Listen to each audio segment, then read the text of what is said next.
أعوذ بالله من الشيطان الرجيم. بسم الله الرحمن الرحيم. الحمد لله رب العالمين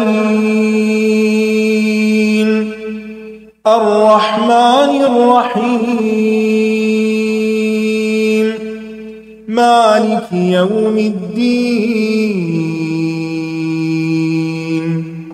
إياك نعبد وإياك نستعين. اهدنا الصراط المستقيم صراط الذين أنعمت عليهم غير المغضوب عليهم ولا الضالين.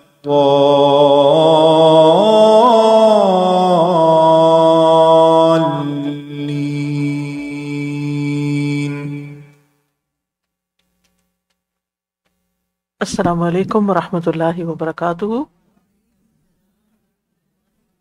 نحمده ونصلی علی رسولہ الکریم، اما بعد فاعوذ باللہ من الشیطان الرجیم. بسم اللہ الرحمن الرحیم. رب اشرح لی صدری ویسر لی امری واحلل عقدۃ من لسانی یفقہوا قولی. بسم اللہ الرحمن الرحیم. هل أتى على الإنسان حين من الدهر لم يكن شيئا مذكورا. سورت الدہر، اسے سورت الانسان بھی کہا جاتا ہے. اس سورت کے مکی اور مدنی ہونے میں اختلاف ہے، اور جمہور کا نقطہ نظر یہ ہے کہ یہ مکی سورت ہے، یعنی زیادہ تر علماء کی رائے یہ ہے. اور دہر کا معنی ہوتا ہے زمانہ دراز، وقت کا ایک لمبا عرصہ، جب سے کائنات شروع ہوئی اس وقت سے لے کر اختتام تک، اینڈ تک. اور دہر لفظ میں غلبہ اور قہر کا مفہوم پایا جاتا ہے، اور دہر کو دہر اس لیے کہا جاتا ہے کہ وہ جس چیز پر گزرتا ہے اس پر غالب آ جاتا ہے. اور دہر کا تعلق مشیت الہی سے بھی ہے. حدیث میں آتا ہے کہ لا تسبوا الدہر، زمانے کو گالی نہ دو، فإن اللہ هو الدہر، کیونکہ اللہ وہی الدہر ہے. اور اس صورت کے بارے میں یہ بھی آتا ہے کہ نبی صلی اللہ علیہ وسلم جمعہ کے دن فجر کی نماز میں سورت السجدہ اور الدہر پڑھا کرتے تھے. اس سورت کے 2 رکوع ہیں، 31 آیات ہیں، 240 کلمات ہیں اور 1054 حروف ہیں. بسم اللہ الرحمن الرحیم. حل اتا، تحقیق آیا ہے. حل یہاں قد کے معنوں میں ہے، اسے استفہام تقریری کہتے ہیں، یعنی یقیناً آیا ہے، گزرا ہے. علی الانسانی، انسان پر، اور انسان سے مراد حضرت انسان یعنی اسم جنس ہے، یا پھر اس سے مراد آدم علیہ السلام ہیں جو ابو البشر ہیں. علی الانسان حین من الدہر، حین کا لفظ بھی وقت کے لیے آتا ہے، لیکن وقت کی ایک محدود مدت. من الدہری، زمانے سے، اور دہر ہوتا ہے طویل مدت، غیر محدود زمانہ. یعنی حین اگر لمیٹڈ پیریڈ آف ٹائم ہے تو الدہر ان لمیٹڈ. لم یکن، نہ تھا وہ، کون؟ انسان. کیا؟ شیئن، کوئی چیز، مذکورا، قابل ذکر، ذکر کے لائق، جس کا ذکر کیا جاتا، جس کا کوئی تذکرہ ہوتا. اللہ سبحانہ و تعالی انسان کو اس کی اصلیت بتا رہے ہیں کہ وہ کیا ہے. ایک وقت تھا جب اس کا کوئی ذکر نہیں تھا، کوئی نام نہیں تھا، وہ کوئی قابل ذکر چیز نہ تھا. اگر ہم انسان سے مراد آدم علیہ السلام لیں تو اس کا معنی یہ ہوگا کہ آدم علیہ السلام کی تخلیق سے پہلے، ان کی پیدائش سے پہلے، اس زمین پر یا اس کائنات میں انسان نام کی کوئی چیز نہ تھی. اور کسی مخلوق کو بھی، ملائکہ ہو یا جن ہو جو انسان سے پہلے ہیں، ان میں سے کسی کو بھی انسان نام کی یا انسان جیسی کسی چیز کی کوئی خبر نہ تھی. یعنی کائنات میں اور چیزیں تھیں اور ان کا ذکر بھی تھا، لیکن انسان کا کوئی ذکر نہ تھا. پہلی دفعہ ذکر کہاں ہوا؟ جو نون ہے فرشتوں کی مجلس میں. اللہ سبحانہ وتعالیٰ نے کیا فرمایا؟ انی جاعل فی الارض خلیفہ. یہ پہلا ذکر ہے جو انسان کے بارے میں ہمیں ملتا ہے. ذرا سوچئے، فرشتوں کے لیے آئیڈیا بالکل نیا تھا، اس سے پہلے انسان نام کی کوئی چیز نہ تھی. تو اللہ تعالیٰ فرما رہے کہ کیا ایسا نہیں ہو چکا؟ یقیناً ایسا ہو چکا ہے. حل اتا یعنی یقیناً آیا، علی الانسان حین من الدہر لم یکن شیئا مذکورا، مذکور مفعول کے وزن پر جس کا ذکر کیا جائے، نام و نشان نہیں تھا. اگر دہر کو اول وقت سے لے کر اب تک اور آخر تک کا وقت شمار کیا جائے تو انسان آغاز سے نہیں ہے، ہمیشہ سے نہیں ہے، بعد میں آیا ہے. اور اگر اس سے انسان سے مراد آدم علیہ السلام نہیں بلکہ ہر انسان مراد لیا جائے، اس کو بطور اسم جنس کے لیا جائے، تو اس کا کیا معنی ہوگا کہ ہر انسان جو اس دنیا میں آتا ہے، جب وہ آتا ہے تو ہی اس کا کوئی نام رکھا جاتا ہے، تو ہی کوئی اس کا ذکر کرتا ہے، اس سے پہلے اس کا کوئی ذکر نہیں ہوتا. مثلاً اگر آج سے 1 سال بعد آج کے دن کو بچہ پیدا ہو تو آج وہ کہاں ہے، اس کا کیا نام ہے، وہ کون ہے، اس کا کچھ بھی تو وجود نہیں. ہاں اللہ کے علم میں ہے لیکن ہمارے ہاں اس کا کوئی ذکر نہیں. پھر اسی طرح ماں کے پیٹ میں جب ایک انسان کا نقطہ آغاز ہوتا ہے تو بھی روح پڑنے سے پہلے اس پہ جو مرحلے گزرتے ہیں، 40 دن تک نطفہ، پھر 40 دن تک علقہ، پھر 40 دن تک مضغہ، پھر اس کے بعد اس میں روح آتی ہے، تو وہ جو 120 دن کا عرصہ گزرتا ہے ماں کے پیٹ میں، تو وہ بھی کوئی قابل ذکر چیز نہیں ہوتی. نیکڈ آئی سے دیکھ کر کوئی نہیں بتا سکتا کہ یہ کیا چیز ہے.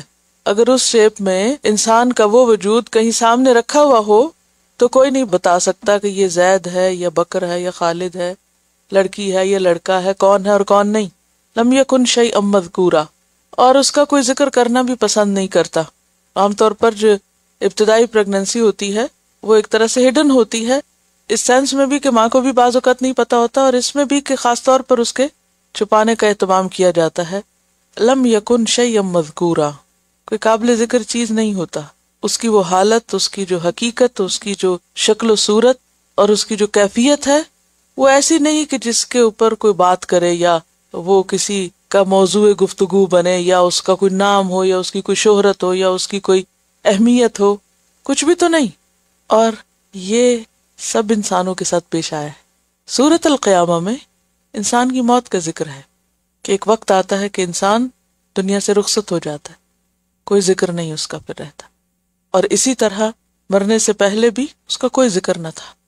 تو انسان بس ایک محدود وقت کے لیے اس دنیا میں آیا ہے، تو اللہ سبحانہ وتعالیٰ اس کے آنے کا مقصد بتا رہے ہیں. إنا خلقنا الإنسان من نطفة أمشاج نبتليه فجعلناه سميعا بصيرا إنا هديناه السبيل إما شاكرا وإما كفورا. انا خلقنا الانسان من نطفة امشاج، انا خلقنا، بے شک ہم نے پیدا کیا، ہم نے تخلیق کیا، وہ خود نہیں پیدا ہوا، وہ کچھ نہیں تھا. الانسان، انسان، من نطفة، نطفے سے. اور نطفہ کا لفظ جو ہے یہ بوند یا قطرے کے لیے آتا ہے، پانی کے وہ چند قطرے جو ڈول میں رہ جاتے ہیں اس کے لیے ابتدائی طور پر نطفہ کا لفظ استعمال ہوتا ہے، یعنی عام لغت میں. مثلا آپ پانی پیتے ہیں نا تو گلاس کے نیچے چند قطرے رہ جاتے ہیں، اس کے لیے کیا لفظ آتا ہے؟ نطفہ. صاف نتھرے ہوئے پانی کے لیے بھی آتا ہے. اور پھر نطفے کا لفظ معروف ہے منی کی اس بوند کے لیے جس سے انسان تخلیق ہوتا ہے. ہم نے انسان کو پیدا کیا نطفے سے. کیسا نطفہ تھا وہ؟ امشاج، مخلوط، ملا ہوا. امشاج کا لفظ جو ہے یہ میم شین جیم سے ہے. میم شین جیم، مشجہ، ملانا، خلط ملط کرنا. بعض نے کہا کہ یہ مشیج کی جمع ہے، امشاج، جیسے یتیم کی جمع ایتام، تو اسی طرح مشیج سے امشاج. مخلوط کیوں کہا، ملا ہوا کیوں کہا؟ ایک اس کی وجہ تو یہ ہے کہ انسان کی تخلیق صرف مرد کے نطفے یا صرف عورت کے اس سے نہیں ہوتی، بلکہ دونوں کا نطفہ ملتا ہے تو انسان تخلیق ہوتا ہے، یعنی اووم اور سپرم ملتا ہے تو انسان بنتا ہے. تو نطفتن امشاج ہو گیا. دوسرا معنی یہ بھی ہے کہ ایک نطفہ بظاہر دیکھنے میں جو مائکروسکوپک کریچر ہوتا ہے جو آنکھ سے نظر نہیں آتا، ایک سیل ہوتا ہے، وہ سیل بھی محض ایک سیل نہیں، وہ بھی کئی چیزوں کا مجموعہ ہے. اس کے اندر پوری پروگرامنگ ہے انسان کی کہ انسان کس شکل کا ہوگا، کس رنگ کا ہوگا، کیا اس کی جنس ہوگی، کیا اس کی عادتیں ہوں گی، بال کیسے ہوں گے، آنکھیں کیسی ہوں گی، قد کتنا ہوگا وغیرہ وغیرہ، وہ سارا بیج کے اندر جیسے ایک پورے ٹری کی پروگرامنگ ہوتی ہے، اسی طرح اس نطفے کے اندر کئی عناصر ہوتے ہیں. تو نطفۃ امشاج ہے، کئی چیزوں سے مل کر بنا ہوا ہے وہ نطفہ. تو انا خلقنا الانسان من نطفۃ امشاج، بے شک ہم نے انسان کو ایک مخلوط نطفے سے پیدا کیا. کیوں پیدا کیا؟ نبتلیہ، کہ ہم آزمائیں اس کو، اس کا امتحان لیں. ہم سب یہاں امتحان کے لیے ہیں، ہر ایک کا ٹیسٹ ہو رہا ہے. ایک ٹیسٹ تو وہ ہے جو آپ ہفتے بعد دیتے ہیں، اور ایک وہ ٹیسٹ ہے جو ہر وقت ہو رہا ہے، ہر لمحے ہو رہا ہے، ہر آن ہو رہا ہے. آپ چاہے گھر میں ہیں یا باہر ہیں، حالت عبادت میں ہیں یا کچھ خرید و فروخت کریں، ہر وقت امتحان ہے. اب آپ دیکھیے حین من الدہر، دہر کو پہلے امیجن کریں، کر ہی نہیں سکتے اس لیے کہ انلمیٹڈ چیز ہے. کب پیدا ہوا، یعنی زمانے کا آغاز کب ہوا، کب تک ہے، ہمیں نہیں پتا. طویل ترین ہے یہ، وہ اول سے آخر تک کے بیچ میں ایک وقت ایسا ہے، ٹائم سلاٹ جو ٹائنی سا ہے، وہ آپ کو دے دیا گیا ہے. بس یہ آپ کا ٹیسٹ ہے، اب آپ یہاں آزمائے جا رہے ہیں بس. اور وہ اتنا سا، بس ڈاٹ بھی نہیں کہہ سکتے اس سارے کے مقابلے میں جو ہمیں ملا ہے. وہ تھوڑا سا وقت ہمیں دے دیا گیا ہے، کس لیے؟ نبتلی ہی، کہ ہم اس کو آزمائیں. اور اس آزمائش کے لیے اللہ سبحانہ وتعالیٰ نے فجعلناہ سمیعا بصیرا، ہم نے بنایا اس کو سننے والا، دیکھنے والا. یعنی انسان کو اللہ نے کان اور آنکھ دے کر پیدا کیا، اور یہ کان اور آنکھ کہاں جاتے ہیں؟ دل تک جاتے ہیں، جس میں انسان کی سوچ سمجھ ہے اور انسان کی غور و فکر کی صلاحیتیں، تاکہ وہ اچھے برے میں فرق پہچان سکے، ہدایت اور گمراہی کا فرق جان سکے. اور پھر انا ہدیناہ السبیل، بے شک ہم نے اس کو راستہ دکھا دیا، بیان کر دیا اس کے لیے اصل راستہ کہ ہدایت کیا ہے، پیغمبروں کے ذریعے، کتابوں کے ذریعے. اب امتحان کیا ہے؟ دیکھا کیا جا رہا ہے؟ اما شاکرن و اما کفورا، چاہے تو شکر گزار بنے اور چاہے تو سخت ناشکرا بنے. اب جو وہ چاہے کرے. یہ ہے دراصل امتحان، طویل زمانے کا چھوٹا سا وقت جس میں ہمیں زندگی ملی، اس زندگی کی نعمت کے ساتھ عقل اور سمجھ ملی اور ہدایت ملی.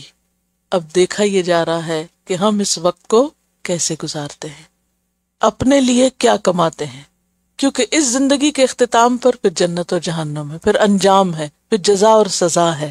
پھر جس نے یہ وقت جیسا گزارا ہوگا اس کے مطابق اس کو اپنے انجام کا سامنا کرنا پڑے گا.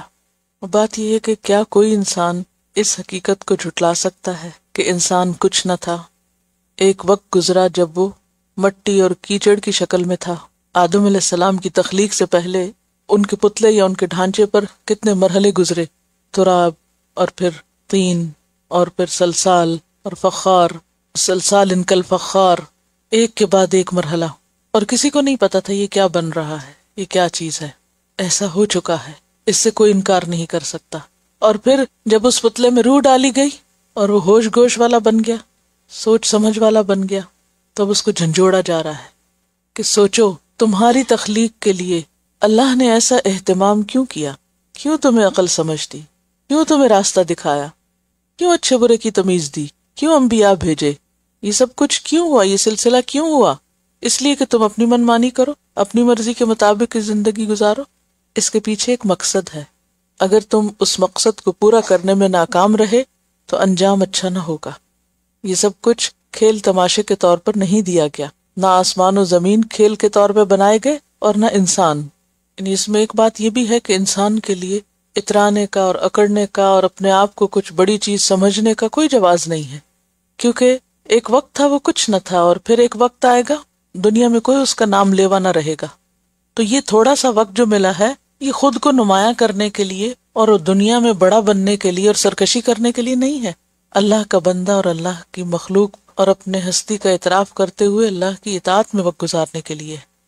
دنیا میں چھوٹے سے چھوٹا کوئی ٹیسٹ ہو تو ہم کس قدر کانشیس ہوتے ہیں کہ کوئی غلطی نہیں کرنی، اور پوری طرح الرٹ ہو کر اور ہوش و حواس کے ساتھ. لیکن اس زندگی کو بغیر سوچے سمجھے اور بغیر عقل استعمال کیے، اچھا ہو رہا ہے تو بھی ٹھیک ہے، غلط کام ہو رہا ہے تو بھی ٹھیک ہے، ایسے ہی گزار دے. اس طرح تو کام نہیں چلے گا. اور پھر آپ دیکھیے کہ یہ جو بات ہے کہ انسان کو ہم نے نطفہ امشاج سے پیدا کیا، یہ 20ویں صدی میں آ کے پتہ چلی ہے. قرآن 7ویں صدی عیسوی میں اترا ہے، اس وقت کسی کو خبر نہیں تھی. کہیں کوئی ایسی ریسرچ نہیں ہوئی تھی، کوئی نہیں جانتا تھا کہ ایک سیل کے اندر کیا ہے، یا پھر یہ کہ عورت کے جسم کی کیا چیز اور مرد کا کیا حصہ ملتا ہے کہ جس کے نتیجے میں انسان وجود میں آتا ہے۔ تو یہ آیت جو ہے یہ قرآن کی صداقت پر بھی دلیل ہے، اور اگر قرآن کی یہ بات سچی ہے تو باقی باتیں بھی سچ ماننا ہوگی کہ یہ اللہ کا کلام ہے اور یہ اللہ کی بات ہے، اور اس کو ایک صداقت اور ایک حقیقت کے طور پر لینا ہوگا، اور اس کا انکار اپنے ہی لیے نقصان دہ ہے۔ ایک طرف آپ دیکھیے کہ یہاں پر انسان کی اصلیت بتائی گئی۔ نمبر 1 کوئی قابل ذکر چیز نہیں، نمبر 2 نطفے سے آغاز ہوا، یعنی جب قابل ذکر بھی ہوا تو آغاز دیکھیں کتنی باریک چیز سے ہوا، کتنی حقیر چیز سے ہوا، اور پھر اس کے بعد اللہ سبحانہ تعالیٰ نے اس کو اتنے عروج تک پہنچایا، فجعلناہ سمیعا بصیرا۔ یہ بالکل ایسے نہیں جیسے سورۃ المؤمنون میں آتا ہے ثم انشأناہ خلقا آخر فتبارک اللہ احسن الخالقین، کہ دیکھو وہ جو کچھ نہ تھا اور وہ جو ایک حقیر ذرہ تھا اور وہ جو مرحلے پار کرتے کرتے باہر آیا تو کیا چیز بن گیا۔ لقد خلقنا الانسان فی احسن تقویم، اللہ نے یہ اتنی بے شمار نعمتیں اس کو اس درجے پہ باقی ساری مخلوق کے مقابلے میں بہترین طور پر عطا کی، یعنی جتنے بھی جانور ہیں اور مخلوقات ہیں ان سب میں انسان بہترین حالت پر ہے، عقل اور شعور کے ساتھ ہے۔ اور پھر اللہ تعالیٰ نے صرف عقل اور شعور کے رحم و کرم پر ہی نہیں ہمیں چھوڑ دیا، انا ہدیناہ السبیل، ہم نے اس کو راستہ بھی دکھایا، اور السبیل سے مراد صراط مستقیم ہے، جس کے لیے ہم دعا بھی کرتے ہیں اہدنا الصراط المستقیم۔ سمود کے بارے میں بھی آپ نے پڑھا وَأَمَّا ثَمُودُ فَهَدَيْنَاهُمْ فَاسْتَحَبُّوا الْعَمَى عَلَى الْهُدَى، سمود کو بھی ہم نے راہ دکھائی تھی تو انہوں نے اندھا رہنا گوارا کیا ہدایت کے مقابلے میں۔ ایک اور جگہ پر آتا وَهَدَيْنَاهُ النَّجْدَيْنِ، ہم نے اس کو دونوں راستے دکھا دیے، اور یہاں پر اِنَّا هَدَيْنَاهُ السَّبِيلَ، ہم نے اس کی رہنمائی کر دی، یعنی راستے کی نشاندہی کر دی۔ اب ٹیسٹ کیا ہے؟ اما شاکرن و اما کفورا، مجھ سے اور آپ سے کیا دیکھا جا رہا ہے کہ جو نعمتیں ہمیں ملی ہیں ان کے ہم کتنے قدردان ہیں، کتنے شکر گزار ہیں۔ اور خاص طور پر 3 نعمتیں ایسی ہیں، 2 دنیا میں اور 1 آخرت میں، کہ جن کی کوئی مثال نہیں اور جو سراسر اللہ ہی کے ہاتھ میں ہے۔ نمبر 1 زندگی کی نعمت، کوئی کسی کو زندگی دے ہی نہیں سکتا۔ آپ دیکھیے کہ بعض اوقات بظاہر دیکھنے میں صحیح سلامت بچے پیدا ہوتے ہیں، ان میں روح نہیں ہوتی۔ شاید آپ نے بھی کوئی ایسا بچہ دیکھا ہو، مجھے اتفاق ہوا تھا ہماری ایک رشتہ دار کا ایک بچہ پیدا ہوا کہ بہت چھوٹی تھی، میں تو بہت رو رہی تھی، ان کے بہت عرصے بعد بچہ ہوا اور وہ مردہ تھا شاید، یا پیدا ہوتے ہی فوت ہو گیا۔ جس کیفیت سے وہ خاتون گزر رہی تھی تو اس سے مجھے توجہ کرنے کا موقع ملا کہ وجہ کیا ہے نا، اور اس بچے کو کیا ہے۔ بچے کو کچھ نہیں تھا، ابھی بھی میرے ذہن میں وہ نقشہ آتا ہے، بظاہر صحت مند ٹھیک ٹھاک پورے اعضاء کے ساتھ بچہ لیٹا ہوا ہے، لیکن اس میں روح نہیں ہے۔ ایک وہ بچہ پیدا ہوتا ہے نا جس کی اس کے ماں باپ کو کوئی ضرورت نہیں ہوتی یا اس کی خاص اہمیت نہیں ہوتی، اور ایک گھر میں بچہ پیدا ہوتا ہے کہ جو ترس ترس کے، یا جیسے کہتے ہیں کہ دعائیں کر کر کے ایک بچہ آتا ہے۔ اب وہ بچہ اگر اس میں روح نہ ڈالے تو اتنے رشتے دار اکٹھے ہیں، سب افسوس کر رہے ہیں، سارے تسلیاں دے رہے ہیں، معلوم نہیں کیا کیا، کوئی بھی ایک ان میں سے اس قابل نہیں کہ اس بچے کو زندہ کر دے، کہ جس کے لیے ماں باپ نے اتنا انتظار کیا اور اتنی دعائیں مانگی، اور معلوم نہیں کیسے کیسے شوق تھے ان کے، کوئی نہیں ڈال سکا۔ تو زندگی کی نعمت جو ہم سب کو ملی اور اس وقت ملی ہوئی ہے، اور یہ ایک وقت آئے گا کہ چلی جائے گی، واپس لوٹ جائے گی۔ اور جو کل ہم نے وہ منظر پڑھا کہ کس طرح پاؤں سے روح نکلتے نکلتے آ کے آخر دل تک پہنچتی ہے اور باہر آ جاتی ہے، تو یہ جو اس وقت نعمت ملی ہوئی ہے اس کی قدر پہچانے، اس وقت کو ضائع نہ کریں، اسے ہاتھ سے نہ جانے دیں، اس کو غیر ضروری اور کم ضروری چیزوں میں نہ لگائیں، اس سے خوب فائدہ اٹھائیں۔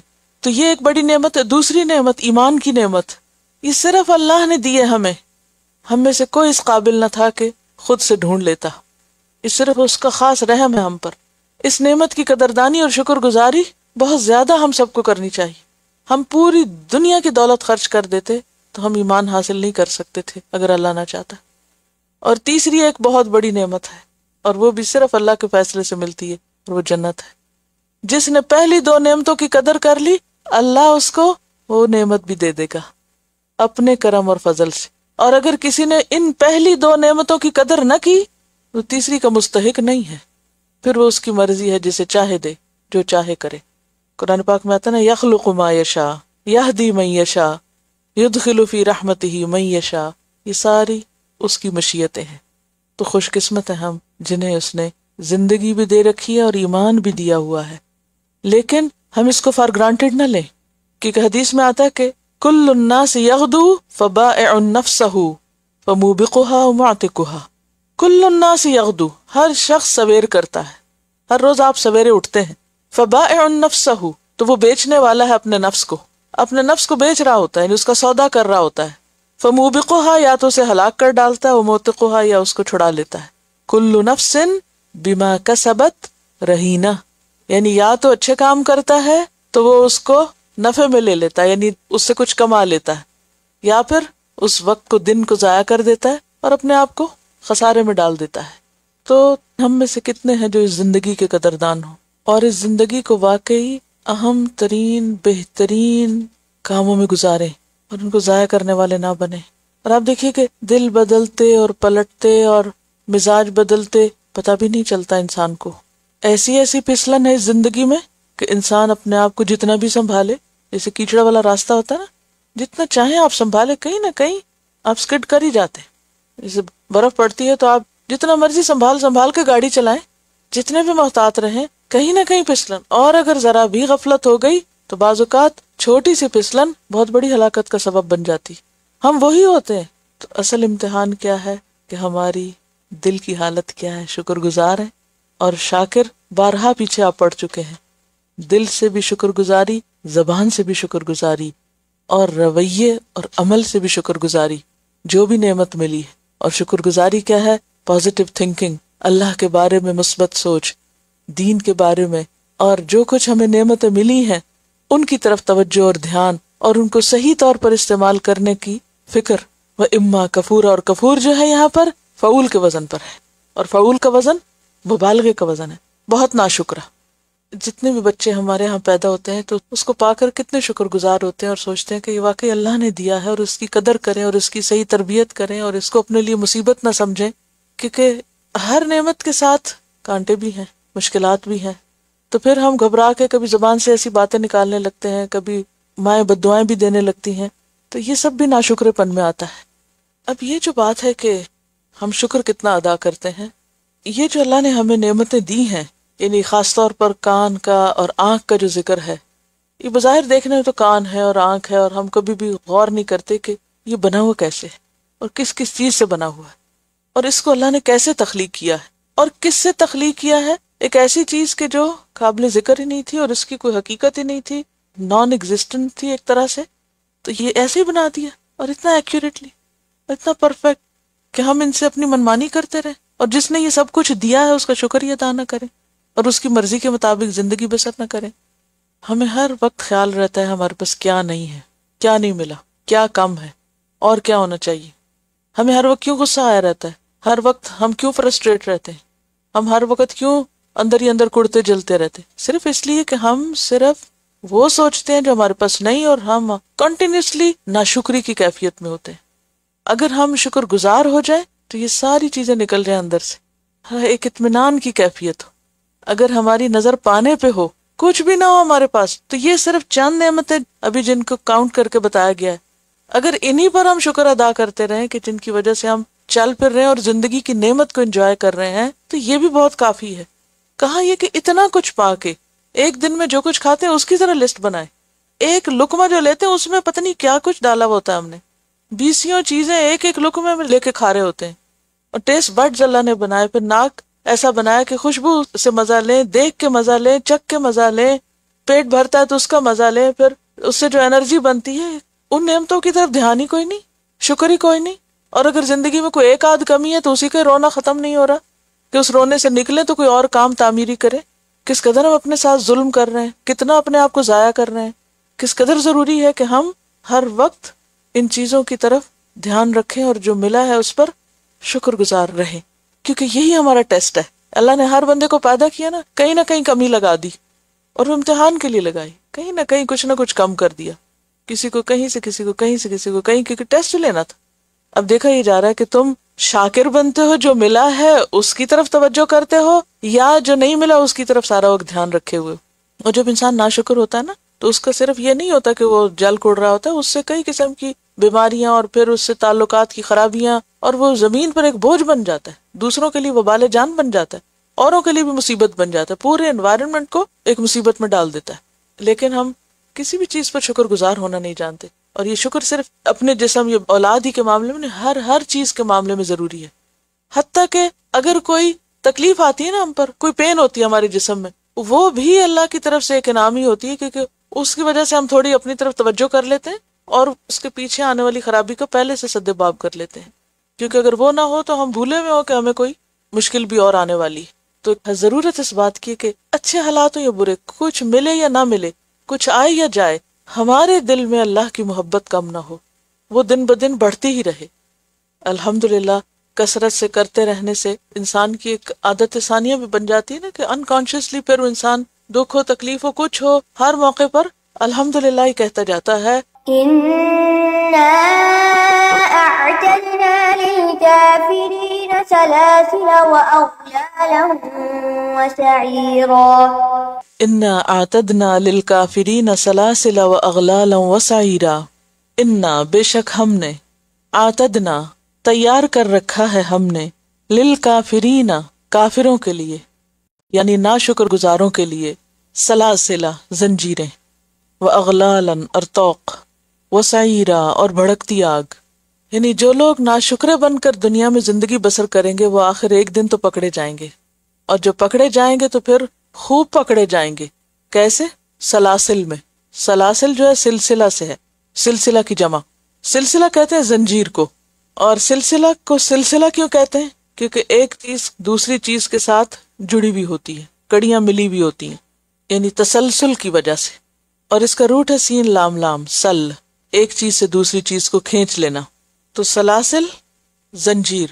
اور جہنم میں جس زنجیر سے جہنمیوں کو باندھا جائے گا اس کا ذکر سورۃ الحاقہ میں آپ نے پڑھا، فی سلسلۃ ذرعها 70 ذراعا فاسلکوہ، فی سلسلۃ ایک زنجیر میں، ذرعها جس کا طول 70 ذراعا 70 گز ہے، فاسلکوہ پس اس کو اس میں داخل کرو، واغلالا اور اغلال جو ہے غل کی جمع ہے، ہر وہ چیز جس سے اعضاء کو جکڑا جائے اور اس عضو کو اس کے وسط میں باندھ دیا جائے، جیسے ہتھ کڑی، بیڑی، طوق، چاہے وہ گلا باندھنے کے لیے ہو، چاہے ہاتھ باندھنے کے لیے، چاہے پاؤں باندھنے کے لیے، ان سب کے لیے کیا لفظ آتا ہے؟ اغلال، ہتھ کڑیاں، بیڑیاں، طوق، وسعیرا اور بھڑکتی ہوئی آگ۔ سورۃ غافر میں آتا ہے اذ الاغلال فی اعناقہم والسلاسل یسحبون فی الحمیم ثم فی النار یسجرون۔ اغلال کہاں ہوں گے؟ اعناق میں ہوں گے، گردن میں، اور باقی جسم زنجیروں میں بندھا ہوا ہوگا، اور پھر اوپر سے ابلتا پانی، یسحبون فی الحمیم اس میں کھینچے جائیں گے، ثم فی النار یسجرون پھر آگ میں جھونکے جائیں گے۔ حالت کیا ہوگی؟ تھوڑی دیر کے لیے امیجن کریں کسی ایسے شخص کو کہ جس کے گلے میں طوق ہو، گلا بھی جکڑا ہوا ہے، گردن اکڑی ہوئی ہے، جسم بھی پکڑا ہوا ہے، اور کبھی وہ ابلتے پانی میں سے گزارا جا رہا ہے اور کبھی وہ آگ کے شعلوں میں پھینکا جا رہا ہے۔ اور یہ سزا ہے کس چیز کی؟ ناشکرے پن کی، کہ اس انسان نے اللہ کی دی ہوئی نعمتوں کی قدر نہیں کی، ان کو صحیح استعمال نہیں کیا، ایکنالج نہیں کیا، اللہ کی نعمتیں نہیں سمجھا، اللہ کے راستے میں نہیں لگایا۔ اس کے برعکس إن الأبرار يشربون من كأس كان مزاجها كافورا عينا يشرب بها عباد الله يفجرونها تفجيرا۔ ان الابرار بے شک نیک لوگ، اور ابرار جو ہے یہ برن کی جمع ہے، ایک ہوتا بار، بار کی جمع ہوتی ہے بررہ، کرام بررہ، اور یہ کیا ہے؟ ابرار، برم بوالدیہ پیچھے آپ پڑھ چکے ہیں۔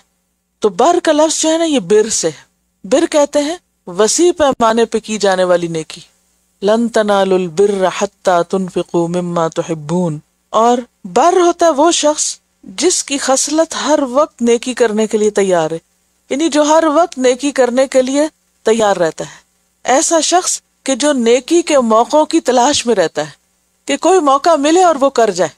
اور یہ کب ہوتا ہے؟ جب انسان کا دل شکر گزار ہوتا ہے۔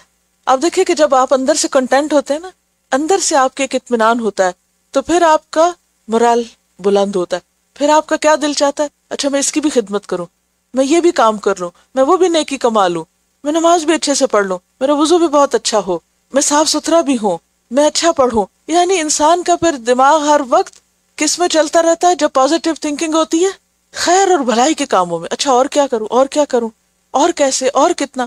کیونکہ اس کو اس بات کی توقع نہیں ہوتی اور نہ خیال ہوتا ہے کہ اچھا مجھے کیا مل رہا ہے اور مجھے تو کچھ ملا نہیں تو اب میں کیا کروں. کیونکہ اس کے اندر جو احساس شکر ہے کہ مجھے تو بہت کچھ ملا ہوا ہے، اب میں دینے والا بنوں. کیونکہ دیتا کون ہے؟ جس کے اندر یہ احساس ہو کہ اس کے پاس بہت کچھ. اور اگر کوئی شخص خود ساختہ سو کالڈ محرومیوں کا شکار ہو، خود اپنے اوپر مسلط کی ہوئی کہ یہ بھی نہیں ہے، یہ بھی نہیں، یہ بھی نہیں، اور میرے پاس تو کچھ ہے ہی نہیں، اور اب میں کسی کو کیا دوں، اور میں تو کچھ کرنے کے قابل ہی نہیں، اور اس کا morale ڈاؤن رہتا ہے ہر وقت، تو پھر وہ برن نہیں ہو سکتا، ابرار میں شامل نہیں ہو سکتا. ابرار وہ لوگ ہوتے ہیں جو ہر وقت خوشی خوشی نیکی کرنے کے بہانے ڈھونڈتے رہتے ہیں، کچھ اور بھی کر لوں، اور بھی کر لوں، یعنی کر کے تھکتے نہیں. اور کبھی ان کو یہ احساس نہیں ہوتا کہ ہم نے بہت کر لیا. کیونکہ جس کو یہ احساس بھی ہو جائے وہ بھی پھر اور نہیں سوچتا، وہ کہتا ہے بہت کمائی کی ہوئی ہے اور کیا کرنی. تو وہ ریٹائر نہیں ہوتا کبھی نیکی سے. وسیع پیمانے پر اور ہر قسم کی، ہر موقع کی، ہر وقت کی، یعنی اپنی زندگی کو ضائع نہیں کرتا. اسی سے لفظ حج مبرور ہے، ایسا حج جو نیکیوں سے بھرا ہوا ہو. کبھی آپ نے غور کیا؟ کہتے ہیں کہ حج مبرور نصیب ہو، یعنی نیکیوں سے بھرا ہوا ہو، خیر اور بھلائی اس میں خوب خوب ہو اور سنت کے عین مطابق ہو. اور حج کا موقع بھی چونکہ ایک صبر آزما موقع ہوتا ہے، تو اس میں بھی انسان پھر نیکی وہی کما سکتا ہے کہ جو پوری طرح اس کے لیے ذہنی طور پہ تیار اور ہر حال کو ایکسپٹ کرنے کے لیے راضی ہو. تو ان الابرار، ایسے ہی نیک لوگ، یشربون، پیئیں گے، من کأسن، کأس سے، کأس کہتے ہیں جام شراب کو، ساغر کو، لیکن اس سے مراد یہاں پر کیا ہے؟ شراب. یعنی ساغر بول کے جو کچھ ساغر کے اندر ہے وہ مراد ہے. جیسے آپ کہتے ہیں نا میری اسلام آباد بات ہوئی ہے، اب اسلام آباد تو شہر کا نام ہے، تو وہ اس سے کیسے کی آپ نے بات؟ وہ مراد اس سے کیا ہے کہ اسلام آباد میں اس خاص متعلقہ شخص سے جو اس کام سے متعلق ہے. تو اسی طرح بعض اوقات ہم برتن بول کر اس کے اندر کا کھانا مراد لیتے ہیں، تو یہاں بھی کأس بول کر اس کے اندر جو کچھ ہے وہ مراد ہے. جب ہم کہتے ہیں نا ایک کپ تم بھی پی لو، تب کپ کون پیتا ہے؟ جو کچھ کپ کے اندر ہے وہ پیا جاتا ہے نا. تو یہاں بھی یہی مراد ہے. کہا کأس جا رہا ہے لیکن اشارہ جو اس کے اندر ہے اس کی طرف. من کا اسن، اور من کا معنی جیسے آپ جانتے ہیں کبھی ابتدائیہ ہوتا ہے، کبھی زائد ہوتا ہے، کبھی تبعیض کا ہوتا ہے، کبھی بیانیہ ہوتا ہے. یعنی بیان کرتا ہے، اس کی وضاحت کرتا ہے کہ اس کے اندر کیا ہے، یعنی اس میں سے کچھ حصہ، سارا نہیں، جتنا دل ہو پی لیں. اور کبھی یہ ہے کہ زائد ہوتا ہے، کلام کی خوبصورتی کے لیے آتا ہے، اور کبھی اس خاص چیز کو ظاہر کرنے کے لیے جس کی طرف اشارہ ہے. یشربون من کأس، کأس سے یعنی کأس کے اندر جو کچھ ہے وہ پیئیں گے. کانا ہے مزاجہا، اس کی ملاوٹ یعنی اس میں ملا ہوا، کافورا، آب کافور. کافور کسی چیز کا نام نہیں، کافور چشمہ ہے، جنت کا ایک چشمہ ہے. اور اس کو کافور کا کیوں نام دیا گیا؟ کیونکہ کافور جو ہے وہ ٹھنڈا بھی ہوتا ہے، خوشبو بھی ہوتی ہے، اس میں سکون کا احساس ہوتا ہے. تو کافور ایک ایسا چشمہ ہے کہ جس کے پانی میں ٹھنڈک اور خوشبو اور بہت ہی زبردست قسم کا پانی ہوگا. تو جنتیوں کو جو شراب دی جائے گی اس شراب میں کافور چشمے کا پانی بھی ڈالا ہوا ہوگا جس کی اپنی ایک خوشبو ہوگی، یعنی مکس کیا ہوا ہوگا. اب دیکھیں کہ بعض اوقات آپ کوئی ڈرنک پیتے ہیں نا تو صرف ایک ہی بوٹل سے یا ایک ہی برانڈ یا کوئی ایک ہی چیز پیتے ہیں، اور بعض اوقات کیا کرتے ہیں تھوڑا یہ ڈالتے ہیں تھوڑا وہ ڈالتے ہیں، ملا کے پیتے ہیں. تو ملا کے جب ڈرنک پیے جاتے ہیں، جیسے آپ دودھ کے اندر شربت ڈال لیتے ہیں اور اسی طرح بادام ڈال لیتے ہیں، کبھی کوئی ملک شیک کے لیے کوئی فروٹ ڈال لیتے ہیں، تو وہ جو مکسچر ہے اس کا اپنا ہی ایک مزہ ہے. تو یہاں پر اس خاص چشمے کا تعارف کرایا جا رہا ہے کہ جس کے پانی میں یہ شراب مکس ہوگی اور وہ اس کا مکسچر پیئیں گے. تو مزاج کیا ہے؟ Basically mixture. اور مزاج شریف جو ہوتا ہے انسان کا، اور مزاج بگڑا ہوا ہوتا ہے، اور مزاج خراب ہوتا ہے اور مزاج اچھا ہوتا ہے. تو بیسیکلی مزاج جو ہوتا ہے یہ مزاج کا مطلب ہوتا ہے ملنا جلنا. انسانی جسم کے اندر مختلف طرح کی اخلاط ہیں، سودا، صفرا وغیرہ. تو وہ جو ہے جب آپس میں مل جاتی ہیں تو ان سے انسان کی جو طبیعت بنتی ہے، کسی میں ایک چیز غالب ہوتی ہے تو اس کا مزاج ایک طرح کا ہوتا ہے. کہتے ہیں نا یہ گرم مزاج ہے، یہ ٹھنڈا مزاج ہے. تو جسم کے اندر مختلف جو مادے ہوتے ہیں ان کا جو مکسچر ہوتا ہے اس میں جو چیز غالب ہوتی ہے ویسے مزاج ہوتا ہے. اسی طرح جو ہارمونل امبیلنسز وغیرہ، تو وہ مزاج میں کچھ زیادہ ہو جاتی ہے چیز تو مزاج خراب ہوتا ہے، یا کوئی کم ہو جاتی ہے تو مزاج خراب ہوتا ہے. تو یہ مزاجہا کا مطلب کیا ہے؟ مزاج، یہ مزاج شریف نہیں بلکہ مزاج کا مطلب ملاوٹ یا مکسچر. تو مزاجہا کافورا، اس میں کافور ملا ہوا ہوگا، یعنی کافور چشمے کا پانی، کافور پاؤڈر نہیں کوئی. کیا ہے کافور؟ عینن، ایک چشمہ ہے. یشربو، پیئیں گے، بہا، اس سے، عباد اللہ، اللہ کے بندے. یہ ایسے ہی جیسے عباد الرحمن پیچھے آپ نے پڑھا، یعنی اللہ کے دوست، اللہ کے خاص چنے ہوئے بندے اس میں سے پیئیں گے. یفجرونہا، اس کو بہا لے جائیں گے، تفجیرا، بہا لے جانا. فجر کا معنی ہوتا ہے وسیع پیمانے پہ پھاڑنا، یعنی چشمے کی اوریجن تو ایک جگہ ہوگی، پھر ہر جنتی اپنے اپنے مقام پر وہاں سے اس کا راستہ بنا کے اپنی طرف اس کو بہا لے جائے گا. یعنی جیسے دنیا میں واٹر سپلائی کا ایک سسٹم ہوتا ہے نا، تو اس کے لیے تو بہت لمبے چوڑے مسئلے مسائل ہوتے ہیں، لیکن وہاں تو صرف طلب کریں گے، خواہش کریں گے، اور وہ چشمہ جہاں بھی ہوگا، نہر ہے یا اس کا جو ایک کٹاؤ کہہ سکتے ہیں یا وٹ ایور، وہ جدھر چاہیں گے لے جائیں گے. گھر میں ہوں گے تو وہاں لے جائیں گے، سیر پہ جائیں گے وہاں بھی لے جائیں گے. اور پھر یفجرونہا تفجیرا، بڑے پیمانے پہ اس کو پھاڑ کے جگہ بنا کے جہاں جہاں ان کو جتنا چاہیے اتنا، یعنی کہیں کمی نہیں ہوگی. دنیا میں کیا ہوتا ہے جی، آج پانی بند ہو گیا، آج واٹر سپلائی ختم ہے، اور اب ٹائم ختم ہو گیا اس کا، اور اب اس میں فلاں چیز کی ملاوٹ ہو گئی ہے، اور 100 قسم کے مسئلے. یعنی کہ جب نیا نیا یہ واٹر سپلائی سسٹم شروع ہوا تھا ایسے علاقوں میں، تو لوگ بہت خوش ہوتے تھے کہ پہلے پمپ سے پانی نکالنا پڑتا، اور یہ بڑا آسان ہو گیا کہ خود ہی گھر میں پانی آ جاتا. لیکن اس کے ساتھ کئی اور مسئلے آ گئے، وہ چیزیں اپنے کنٹرول میں نہیں رہی، سب پیچھے کنٹرول ہے. لیکن یہاں کنٹرول جنتیوں کا ہوگا، جتنا چاہیں گے ویسا بہا کے لے جائیں گے. تو این یشرب بہا عباد اللہ یفجرونہا تفجیرا. تو اللہ کے یہ بندے ان نعمتوں کو کیسے پائیں گے؟ کیا خوبیاں ان کے اندر، کیا کام کرتے ہیں وہ؟ فرمائے یوفون بالنذر ویخافون یوما کان شرہ مستطیرا. یوفون بالنذر، وہ نظر پوری کرتے ہیں.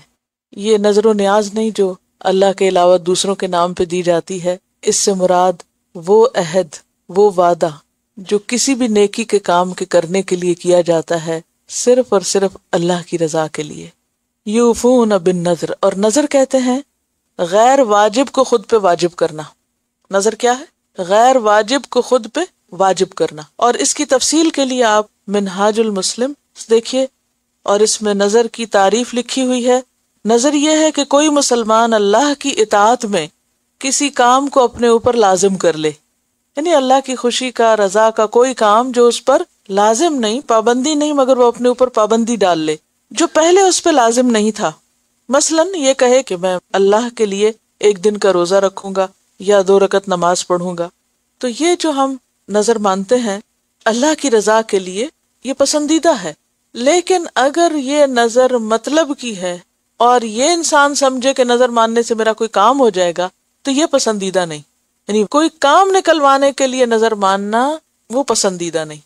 اس کے بارے میں بخاری اور مسلم کی حدیث ہے، نہا رسول اللہ صلی اللہ علیہ وسلم عن النذر وقال انه لا يرد شيئا وانما يستخرج به من مال البخیل.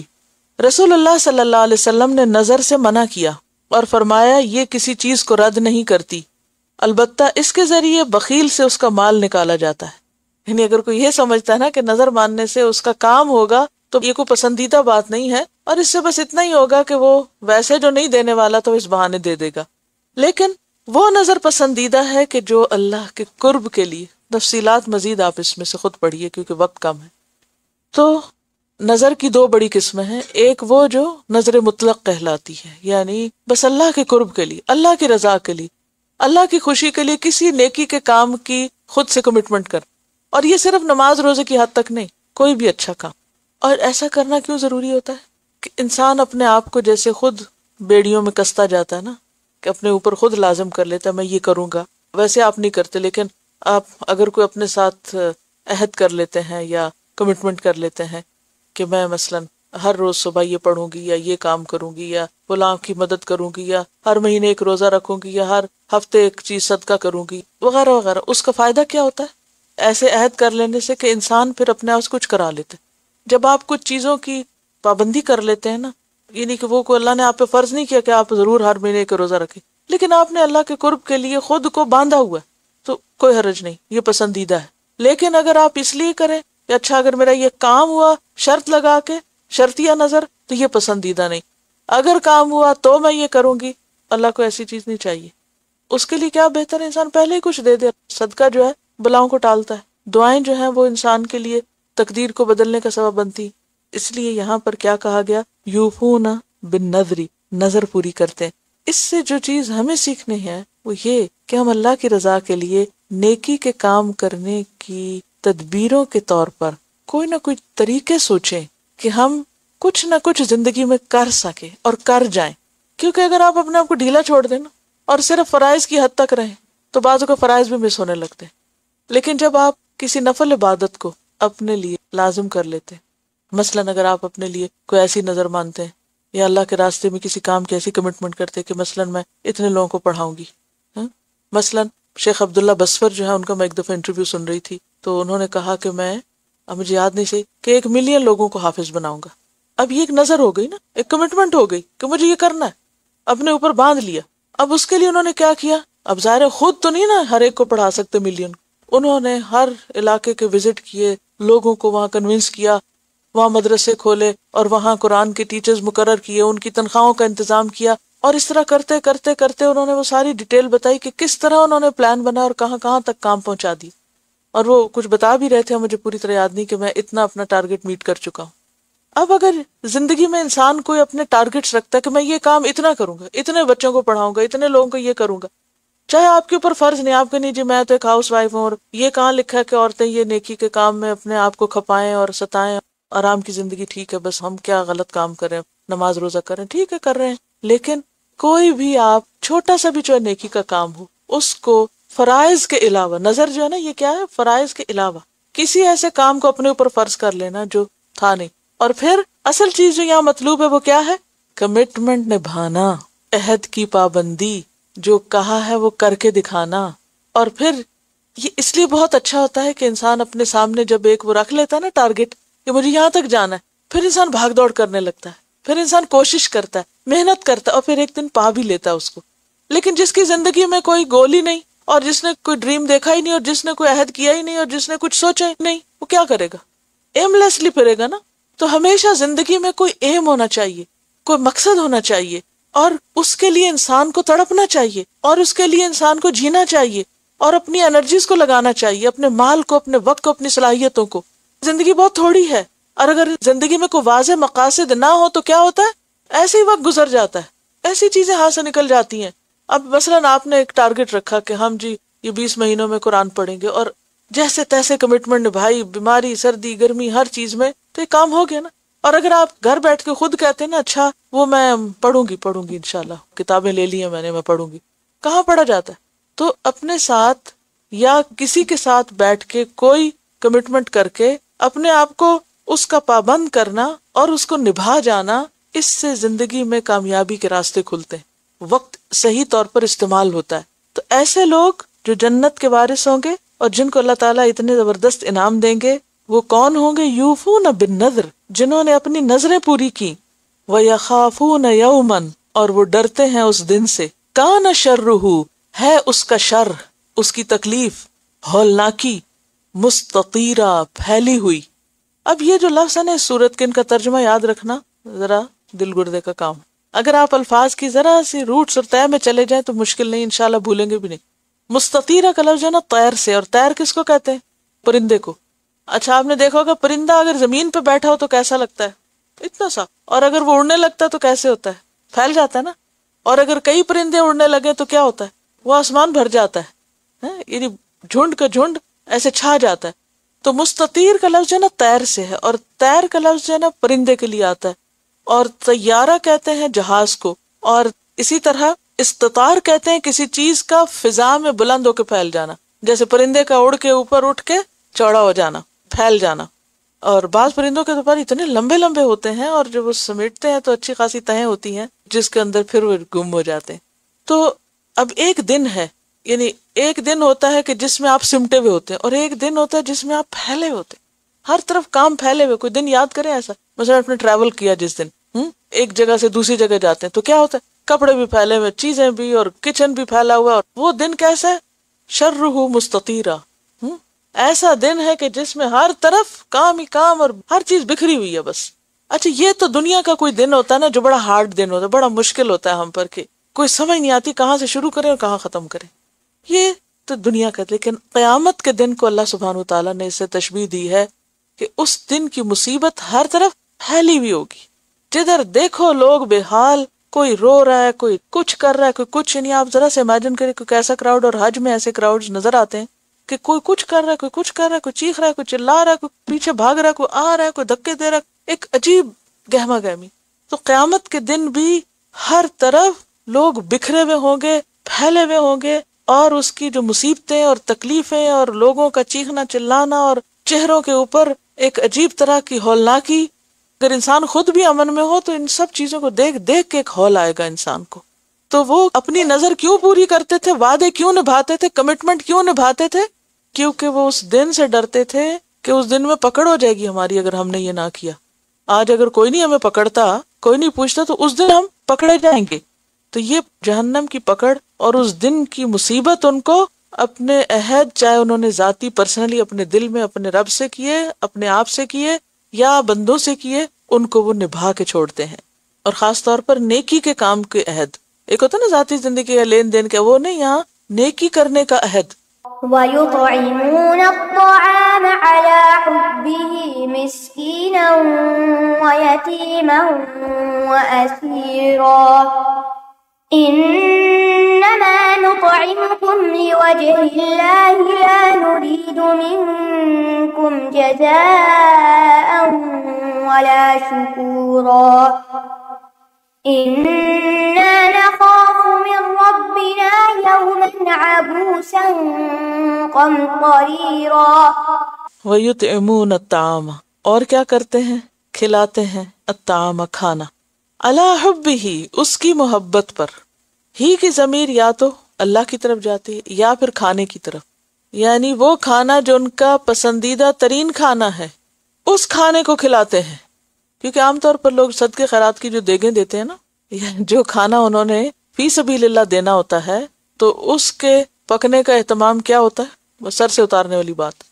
یہاں پر کیا کہا جا رہا ہے کہ جس کھانے سے وہ خود محبت کرتے ہیں اس کو بھی کھلاتے ہیں. وَيُطْعِمُونَ الطَّعَامَ. اچھا ایسا کھانا ہم زیادہ سے زیادہ کس کو کھلاتے ہیں؟ اپنے گھر والوں کو یا مہمانوں کو بس. لیکن یہ اللہ کے بندے کھلاتے ہیں اس کو مسکینن، مسکین کو بھی، وَيَتِيمًا، اور یتیم کو بھی، وَأَسِيرًا، اور قیدی کو. اور اسیر جنگی قیدی کے لیے آتا ہے. اسرا کا معنی ہوتا ہے کسی کو رسی سے باندھنا، اور خاص طور پر جنگ میں ہاتھ آنے والے قیدی کو باندھنا. اور پھر اس کے بعد مملوک اور مسجون، عام جیل میں جو لوگ ہیں قیدی، ان کے لیے بھی آ جاتا ہے یہ لفظ، لیکن سیکنڈری طور پر. وہ اللہ کی محبت میں کھلاتے ہیں یا پھر کھانے کی محبت کے باوجود کھلاتے ہیں اس کو مسکین اور یتیم اور اسیر کو. مسکین اور یتیم تو آپ پیچھے بھی پڑھ چکے ہیں، محتاج، ضرورت مند، بے سہارا لوگ. اور یہاں ایک تیسری کیٹیگری بھی بتائی گئی کہ جو لوگ قیدی ہوتے. اب سوال یہ پیدا ہوتا ہے کہ وہ تو جنگ میں پکڑے گئے اور وہ تو مسلمانوں کے دشمن تھے، اب ان کے ساتھ کیسے احسان، اور کیا احسان اور کیوں احسان؟ ان کے ساتھ بھی احسان کرتے ہیں، اور یہ احسان کی بہت بڑی قسم ہے. چاہے کوئی جنگ میں ہاتھ آئے، ہم اگر کوئی ایسا پکڑے جائے تو نفرت، صرف نفرت کرنا جانتے ہیں، تو نفرت سے دین نہیں پھیلتا. دشمن کے ساتھ بھی احسان کرو گے تو اس سے کیا ہوگا؟ وہ بھی ایک دن تمہارا، اور خاص طور پہ اس وقت جب وہ تمہارے ہاتھ کے نیچے، جب تم اس کے ساتھ کچھ بھی کر سکتے ہو، اس وقت احسان. اور پیچھے سورۃ محمد کی تفسیر میں پڑھایا تھا کہ صحابہ کرام نے اما من و اما فداءن، کہ کس طرح احسان کیا تھا کہ بعض اوقات ان قیدیوں کو وہ کھلا دیتے تھے جو خود کھانا ہوتا تھا، اور خود کھجور کھا کے گزارا کر لیتے اور قیدیوں کو روٹی کھلا دیتے تھے. اور ہمارا حال کیا ہوتا ہے؟ کوئی مہمان آئے تو اس کے سامنے اور طرح کا معاملہ کریں گے، اور جو اپنے کھانے کا ہے وہ بالکل اور طرح کا ہوگا، بہترین بچا کے رکھ لیں گے، اور بس صرف وہ جو اس طرح کی چیزیں کہ جس سے ایک شو آف ہو اور ایک دکھاوے کی قسم کی، وہ بس پیش کر دیں گے. وہ تو خیر ایک اور قوم کی بات ہو رہی ہے نا، ہمیں تو یہ دیکھنا ہے کہ ہمارے لیے حکم کیا ہے. اور پھر یہ ہے کہ قرآن تو ہر دور اور ہر علاقے کے لیے ہے. اور پھر یہ کہ آج کے دور میں تو جیلز اور بہت سے اور ایسے سسٹمز بن چکے ہیں، لیکن اس دور میں تو لوگوں کے گھروں میں قیدی رکھے جاتے تھے اور بیچ میں ہی ہوتے تھے، جیلیں تو نہیں تھی۔ اور پھر یہ بھی ہے کہ صرف وہ قیدی نہیں، بلکہ اگر کوئی شخص کسی وجہ سے آپ کے پاس قید ہے، یعنی کہ جیسے ملازمین ہوتے ہیں، تو ان کے ساتھ احسان، جو ہمارے مسلمان معاشرے میں آپ دیکھ سکتے ہیں کہ کیا تھرڈ کلاس سلوک کیا جاتا ہے، خود کچھ کھاتے ہیں، ان کے لیے کچھ اور ہوتا ہے۔ یعنی جب آپ کسی کو وہ دیتے ہیں نا جو آپ کو اچھا لگتا ہے، تو اس سے فیلنگ ہی کچھ اور ہوتی ہے۔ ہر وقت تو یہ ممکن نہیں ہوتا، بعض اوقات یعنی پاسبل نہیں ہوتا پریکٹیکلی، لیکن جب آپ ایسا کریں تو اس میں پھر جو دنیا میں بہترین کرنے والا ہے وہ اپنے لیے کرنے والا ہے نا، خود بہترین پائے گا بھی، کیونکہ لن تنالوا البر حتى تنفقوا مما تحبون ويطعمون الطعام على حبه مسكينا ويتيما واسيرا، کیونکہ یہ کچھ حق نہیں رکھتے نا، مثلا بہن بھائی ہیں، بچے ہیں، رشتہ دار ہیں، آپ ان کو نہیں دیں تو پھر وہ دیکھیں کیا کرتے ہیں آپ کے ساتھ، وہ خود ہی نکال لیں گے اور خود ہی معاملہ کر لیں گے۔ لیکن مسکین اور یتیم اور اسیر کچھ ڈیمانڈ نہیں کر سکتے، ان کو وہی دے گا جو اپنی مرضی سے دے گا، وہی دے گا جو اپنی خوشی سے دے گا اور اللہ کی خاطر دے گا۔ انما نطعمکم لوجہ اللہ، اور کیا کہتے ہیں؟ بے شک ہم کھلاتے ہیں تم کو اللہ کی رضا کے لیے، اللہ کی خاطر۔ لا نرید منکم جزاء ولا شکورا، اور نہیں چاہتے ہم تم سے کوئی جزا، کوئی بدلہ، اور نہ شکریہ بھی نہیں چاہتے۔ انما نطعمکم لوجہ اللہ لا نرید منکم جزاء ولا شکورا، کہ ہم تم کو اللہ کی محبت میں اللہ کی رضا کے لیے کھلاتے ہیں، نہ تم سے کوئی بدلہ چاہیے اور نہ ہی شکریہ چاہیے۔ اور یہ انسان کیوں کہتا ہے؟ کیونکہ جو بدلہ اللہ کے پاس ہے اور جو قدردانی اللہ کے پاس ہے وہ کسی انسان کے پاس نہیں۔ لہٰذا انسان اگر بڑے دن کا سودا کر لے اس دن کے شر سے بچنے کے لیے، تو یہ تو بہت چھوٹی باتیں ہیں۔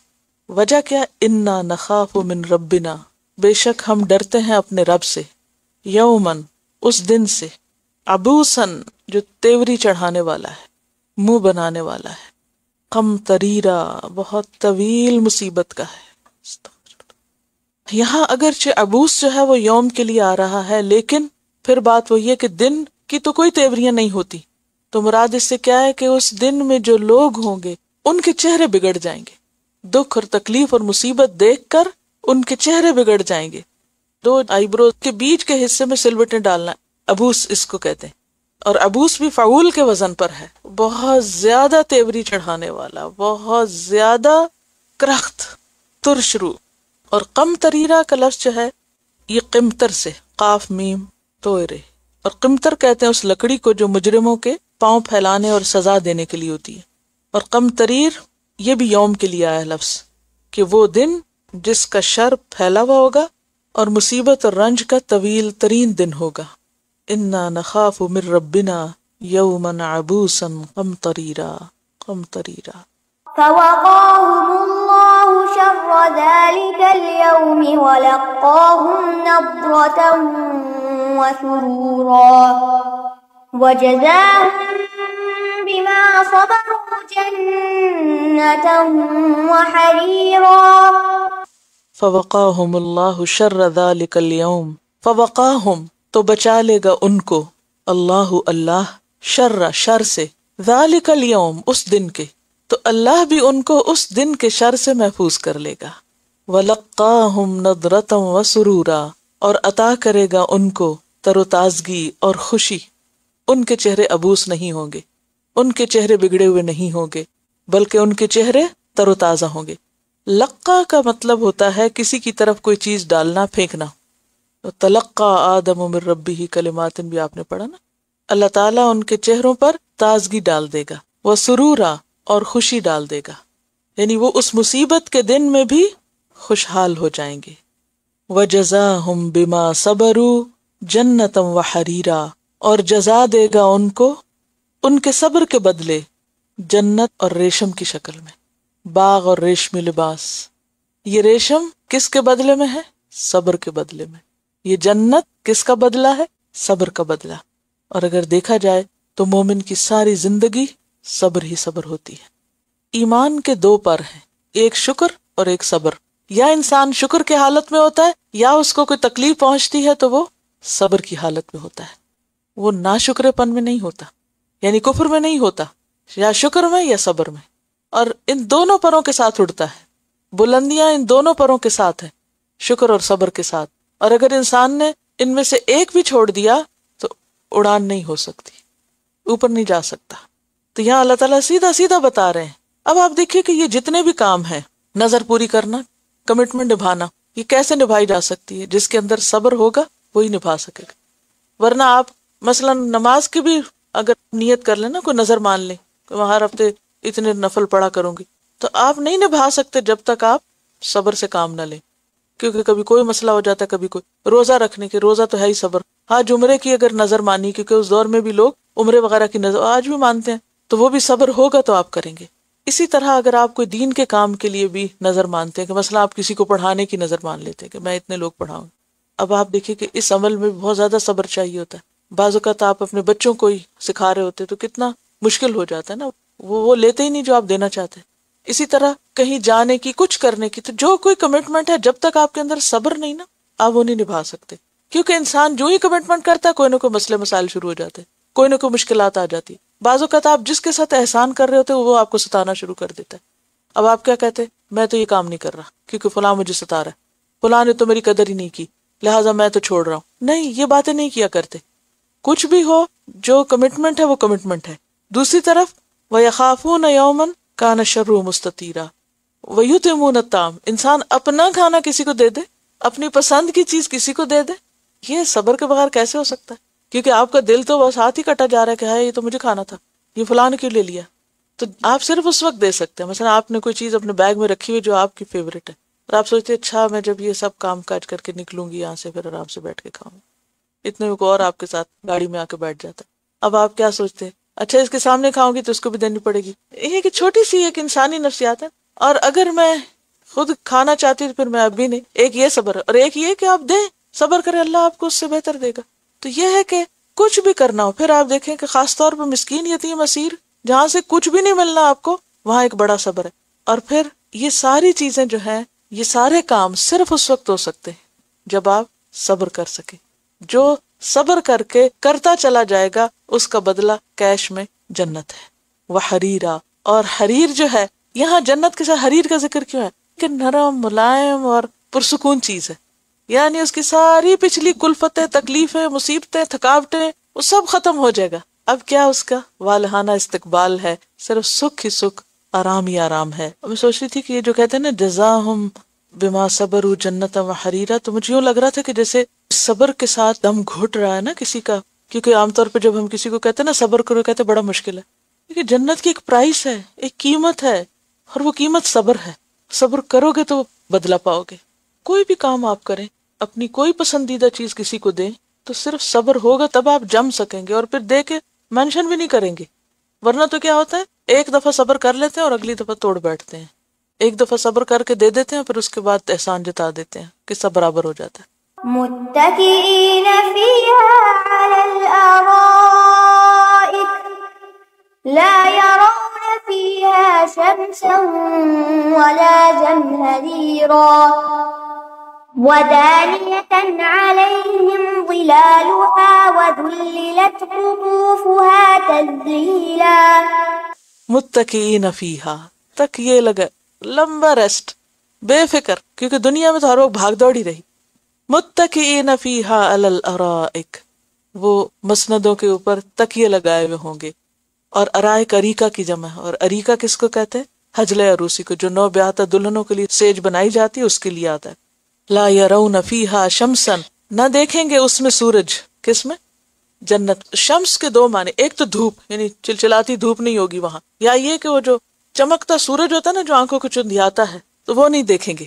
لا یرون فیہا شمسا، یعنی روشنی تو ہوگی لیکن جو دھوپ کی یا سورج کی وہ ایک خاص قسم کی تکلیف دہ صورتحال ہے وہ نہیں ہوگی۔ ولا زمہریرا، اور نہ سخت ٹھنڈک، سخت سردی نہیں ہوگی وہاں، کیونکہ آپ دیکھیں نا کہ بعض اوقات گرمی کی بھی تکلیف ہوتی ہے مگر سردی کی تکلیف اور سخت سردی کی جلن وہ گرمی سے بھی بڑھ جاتی۔ تو جنت میں نہ کوئی تھکاوٹ، نہ کوئی بیماری، نہ کوئی دھوپ، نہ کوئی سخت سردی، کوئی ویدر پرابلمز نہیں ہوں گے، یعنی کو ہر وقت اٹھ کے دیکھنے کی ضرورت نہیں ہوگی اب ٹیمپریچر کیا اور اب کیا پہنے اور اب کل کیا ہونے والا اور کوئی اسٹارم تو نہیں آنے والا اور پہلے سے ہی غم فکر لگا، کچھ نہیں ایسی کوئی چیز. جتنی اویئرنیس زیادہ ہوگی نا اتنا ہی عذاب زیادہ ہو گیا. یہ سب ہر وقت لوگ کانشیس رہتے ہیں ویدر کے بارے میں. جب نہیں پتا تھا تو توکل بھی تو کچھ تھا، لیکن اب کیا ہے، ہر وقت چیزوں کو اپنے ہاتھ میں لیے رکھتے ہیں. اب یہ ہو جائے گا وہ ہو جائے گا، اور کبھی ہوتا ہے اور کبھی نہیں ہوتا، اور ایک دماغ جو ہے بیکار میں الجھا رہتا ہے. تو جنت میں ایسی کوئی ٹینشن نہیں ہوگی، کوئی ایسی فیلنگ نہیں ہوگی، بلکہ انسان کے اوپر کیا ہوگا، سکون ہی سکون ہوگا. ودانیتن علیہم ظلالھا، ودانیتن اور جھکی ہوئی ہوگی، علیہم ان پر، ظلالھا اس کے سائے، کس کے؟ جنت کے درختوں کے سائے ان پر جھکے ہوئے ہوں گے. وذللت اور جھکا دیے گئے ہوں گے، پست کر دیے گئے گے، قطوفها اس کے پھل، تذلیلا جھکے ہوئے، یعنی ان کے پھلوں کو نیچے کر کے، یہ ایسے جیسے کسی کو ذلیل کرنا ہوتا نا. ذلیل کرنے کا کانسیپٹ کیا ہوتا ہے؟ پکڑ کے نیچے کرنا. تو مطلب یہ کہ ویسے تو دنیا میں جو درختوں کے پھل ہوتے ہیں وہ کیا ہوتے ہیں، ہماری ریچ سے باہر ہوتے ہیں، یا وہ اتنے دور ہوتے ہیں، ان کے اندر کانٹے ہوتے ہیں کہ آپ ہاتھ ڈالیں زخمی ہو. لیکن وہ کیا ہے، وہ ان کے اوپر وہاں تک جھکا دیے جائیں گے جہاں آرام سے بس لے لیں. اور قطوف جو ہوتا ہے نا وہ پکا ہوا پھل ہوتا ہے، یعنی جب پھل پک جائیں گے تو خود حاضر ہو جائیں گے، ان کے پاس آ جائیں گے، جھکے ہوئے ہوں گے، مسخر کر دیے جائیں گے، ان کے تابع کر دیے جائیں گے. ذللت کا جو لفظ ہے، ظلم میں اصل میں زور، قہر، دباؤ بھی ہوتا ہے اور تسخیر کرنے کا معنی بھی ہوتا ہے. لا ذلول ان پیچھے پڑھا نا آپ نے. تو جنت کے درختوں کے ایک طرف سائے ہیں اور دوسری طرف پھل ہیں. سائے خوب پھیلے ہوئے ہیں اور پھل جھکے ہوئے ہیں، ریچ میں ہیں.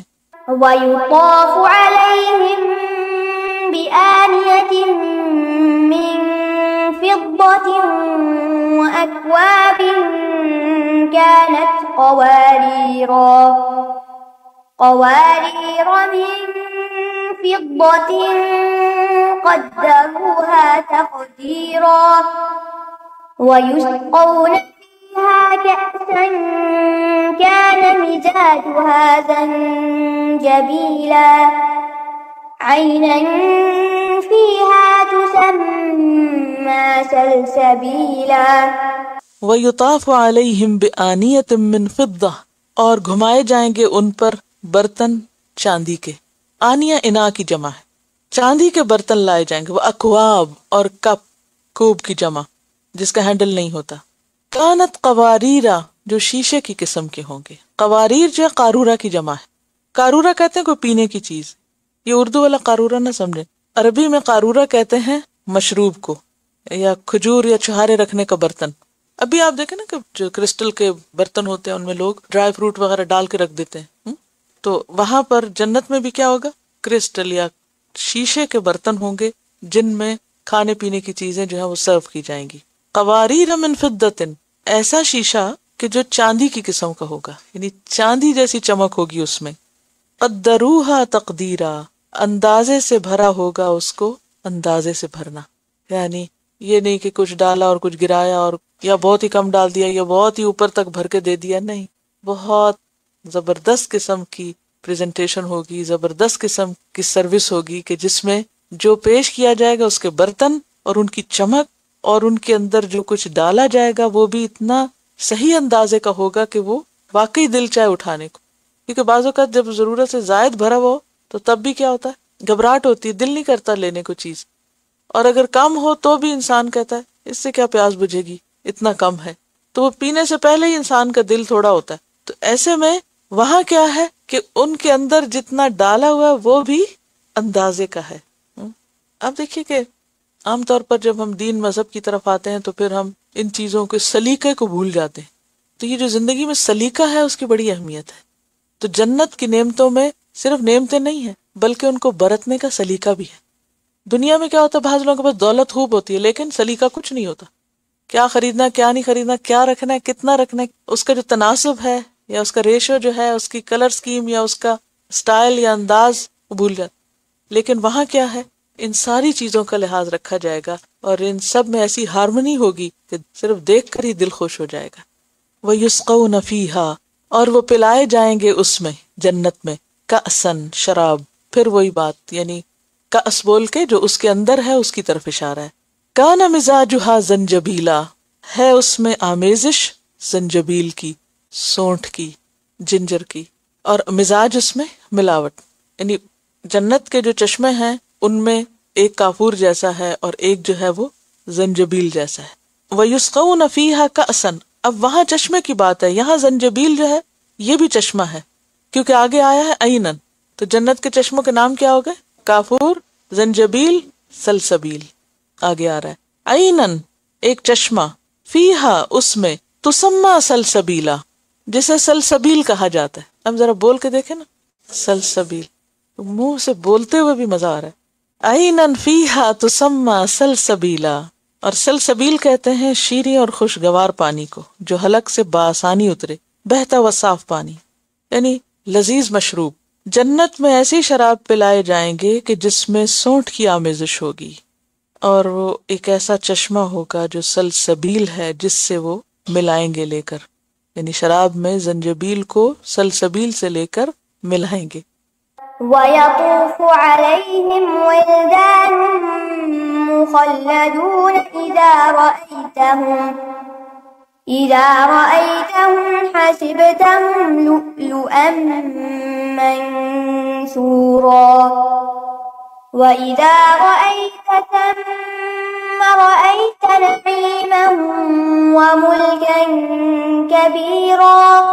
وَيَطُوفُ عَلَيْهِمْ وِلْدَانٌ مُخَلَّدُونَ، اور گھومیں گے، پھرائے جائیں گے ان پر لڑکے، مخلدون جو ہمیشہ لڑکے رہیں گے، یعنی جنت کے جو سروس دینے والے ہوں گے ان کی یہاں اب خوبی بیان کی جا رہی۔ اور ولدان جو ہے یہ ولد سے ہے، اور ولد ارلی ٹین ایج کے لیے آتا ہے، ٹھیک ہے، یعنی ینگ بچے، اور یہ ایج ایسی ہوتی ہے کہ جس میں ایک انوسینس بھی ہوتی ہے، انرجی بھی ہوتی ہے، اور ایک خوبصورتی بھی ہوتی ہے۔ اور مخلدون کے ہمیشہ اسی ایج کے رہیں گے، یعنی بوڑھے نہیں ہوں گے۔ اذا رأیتہم، جب دیکھو تم ان کو، یعنی اتنی کثرت سے ہوں گے، بعض روایات میں ہزاروں کی تعداد کا ذکر ہے، لیکن کوئی ان کی مجھے اوتھینٹسٹی نہیں پتہ چل سکی، اس لیے وہ کوٹ نہیں کر رہی، لیکن یہاں سے اندازہ ہو رہا ہے کہ وہ بہت سے ہوں گے، کیونکہ جمع کا صیغہ آ رہا ہے نا۔ اذا رأیتہم، جب تم ان کو دیکھو گے جنت میں، حسبتہم، تو سمجھو تم ان کو لؤلؤا، موتی ہیں، منثورا، بکھرے ہوئے، جیسے موتیوں کی لڑی ٹوٹ کے بکھری اور ہر طرف ہلچل ہو گئی، ایسے ہی جنت میں ان کے آنے جانے سے اور گھومنے پھرنے سے ایک خوبصورت منظر بھی ہوگا۔ بعض اوقات ایسا ہوتا ہے نا کہ یعنی کہ آپ اپنی پرائیویٹ لائف میں جیسے اوروں کی مداخلت کو بعض اوقات ڈسٹربنس فیل کرتے ہیں، لیکن جنت میں یہ اتنے خوبصورت منظر پیش کر رہے ہوں گے کہ ان کی آمد و رفت ایک حسین منظر پیش کر رہی ہوگی، نہ کہ کوئی ڈسٹربنس کریٹ کر رہی ہوگی۔ وَيَطُوفُ عَلَيْهِمْ وِلْدَانٌ مُخَلَّدُونَ إِذَا رَأَيْتَهُمْ حَسِبْتَهُمْ لُؤْلُؤًا مَّنثُورًا، اور منصور کا لفظ جو ہے نثر کے لیے ہے، جو کس کے اپوزٹ ہے؟ شعر کے۔ شعر کہتے ہیں نا منظوم کلام کو، اور نثر کہتے ہیں بکھرے ہوئے کلام کو۔ وَإِذَا رَأَيْتَ، اور جب تم دیکھو، ثَمَّ رَأَيْتَ، وہیں تم دیکھو، نعیماً، نعمتیں، وَمُلْكًا كَبِيرًا، بہت بڑی بادشاہت، یعنی وہاں ایک بہت بڑی سلطنت کا، مملکت کا منظر تمہیں نظر آئے۔ دنیا کے بادشاہوں کے ہاں کیا ہوگا جو وہاں پر ایک عام جنتی کو ملے گا، کہ جیسے کوئی بہت بڑا بادشاہ ہو اور اتنے ہزاروں کی تعداد میں اس کے آس پاس اس کے خادم دوڑ رہے ہوں، اور رونقیں ہی رونقیں پھیلی ہوئی ہوں، اور خوشیاں ہی خوشیاں۔ عَالِيَهُمْ ثِيَابُ سُنْدُسٍ خُضْرٌ وَإِسْتَبْرَقٌ وَحُلُّوا أَسَاوِرَ مِن فِضَّةٍ وَسَقَاهُمْ رَبُّهُمْ شَرَابًا طَهُورًا۔ عَالِيَهُمْ ثِيَابُ سُنْدُس، ان کے اوپر سندس کا لباس ہوگا۔ عَالِيَهُمْ، عالی یہ جو ہے نا، یہ دوسری قرات میں علیہم بھی پڑھا گیا اس کو، یعنی عَالِيَهُمْ دراصل کیا علیہم، اور عالی کس کو کہتے ہیں؟ بلند، یعنی اوپر والا، اپر۔ ان کے جسموں کے اوپر ثیاب سندس، سندس کے کپڑے ہوں گے۔ سندس کہتے ہیں باریک ریشم کو، جس کا نہایت باریک اور نفیس کپڑا، بہت لائٹ اور بہت خوبصورت جیسے فری ہو۔ خضرن، سبز رنگ کا، اور سبز رنگ کی اپنی ایک رونق ہوتی ہے۔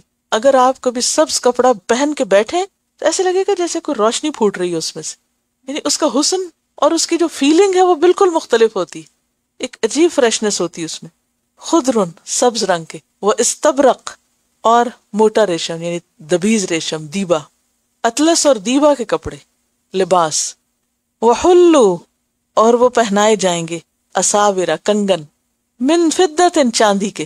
اچھا سورۃ کہف میں آتا ہے کہ ان کو سونے کے کنگن پہنائے جائیں گے، اور یہاں آتا ہے کہ ان کو چاندی کے کنگن پہنائے جائیں گے. تو میں سوچ رہی تھی کہ جیسے دلہنیں ہوتی ہیں نا، آج یہ سیٹ پہننا ہے، آج یہ پہننا ہے، آج اس جوڑے کے ساتھ سب سفید چلے گا، چاندی کا چلے گا، آج اس کے ساتھ گولڈ کا چلے گا، اس کے ساتھ یہ نگ ہوں گے، یہ ہیرے ہوں گے، فلاں. جن کو اللہ نے بہت دی تو وہاں تو کچھ اندازہ ہی نہیں کہ ایک ایک کے پاس کتنا کچھ ہوگا. لہٰذا یہ بھی ہو سکتا ہے کہ کبھی سونا پہنیں گے، کبھی چاندی پہنیں گے. یہ بھی ہو سکتا ہے کہ مکس کر کے پہنیں، کیونکہ وائٹ اور یلو کا جو آپس کا وہ کمبینیشن ہے وہ بہت خوبصورت بنتا ہے. وحلو اور خود نہیں پہنیں گے، پہنائے جائیں گے، کیونکہ چوڑی پہننا اور پہنانا جو ہے نا اس میں بھی فرق ہے. یعنی ایک کوئی ہوتا ہے آپ لے کے خود ہی پہن لیتے ہیں، اور ایک یہ تھا کہ کوئی آ کے آپ کو ناز اٹھائے جا رہے ہیں. وحلو اساور من فدۃ چاندی کے کنگن، وسقاہم ربہم شرابا طہورا اور پلائے گا ان کو ان کا رب پاکیزہ شراب. کتنی قسموں کی شراب گزری لیکن یہ ساری کیا ہوگی؟ پاکیزہ ہوگی. اور ساتھ کہا جائے گا نا جس سورۃ الحاقہ میں آپ نے پڑھا، کلوا واشربوا ہنیئا بما اسلفتم فی الایام الخالیہ. إن هذا كان لكم جزاء وكان سعيكم مشكورا.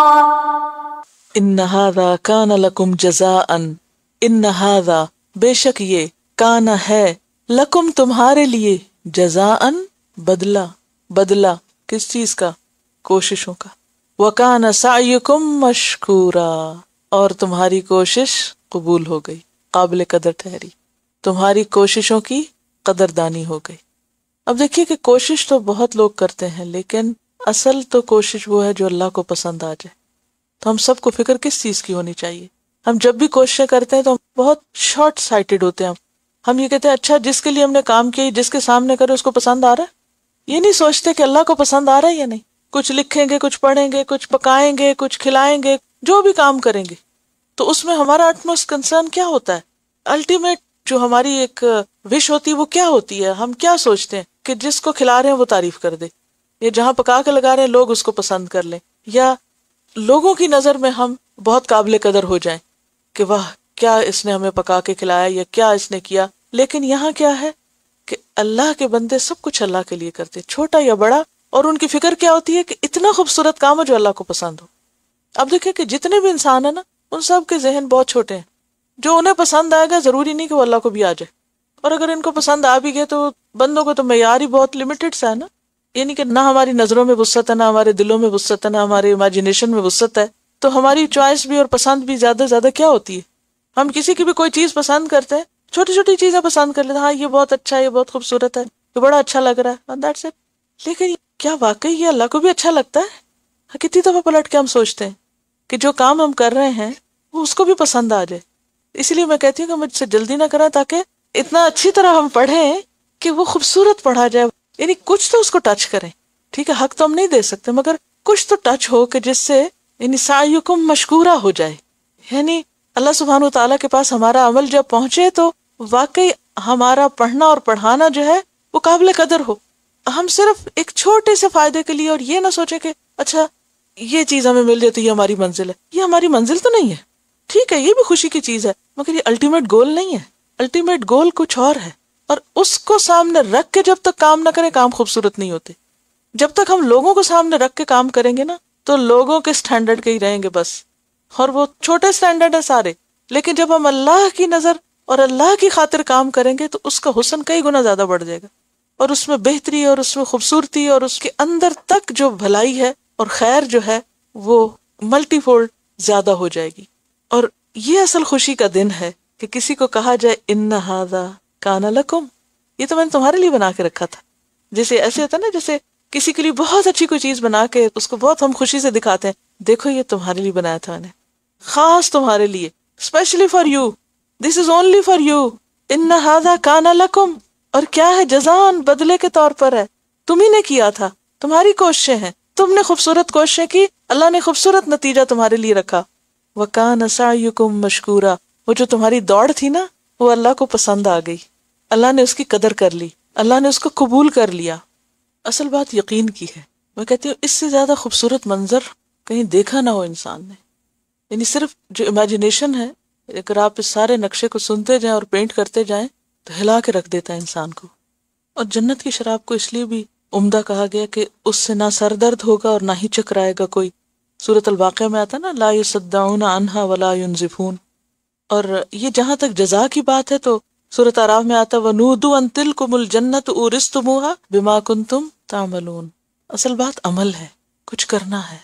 یعنی یہاں اگر کوئی کوشش نہیں دیکھتا تو اللہ تو دیکھتا ہے.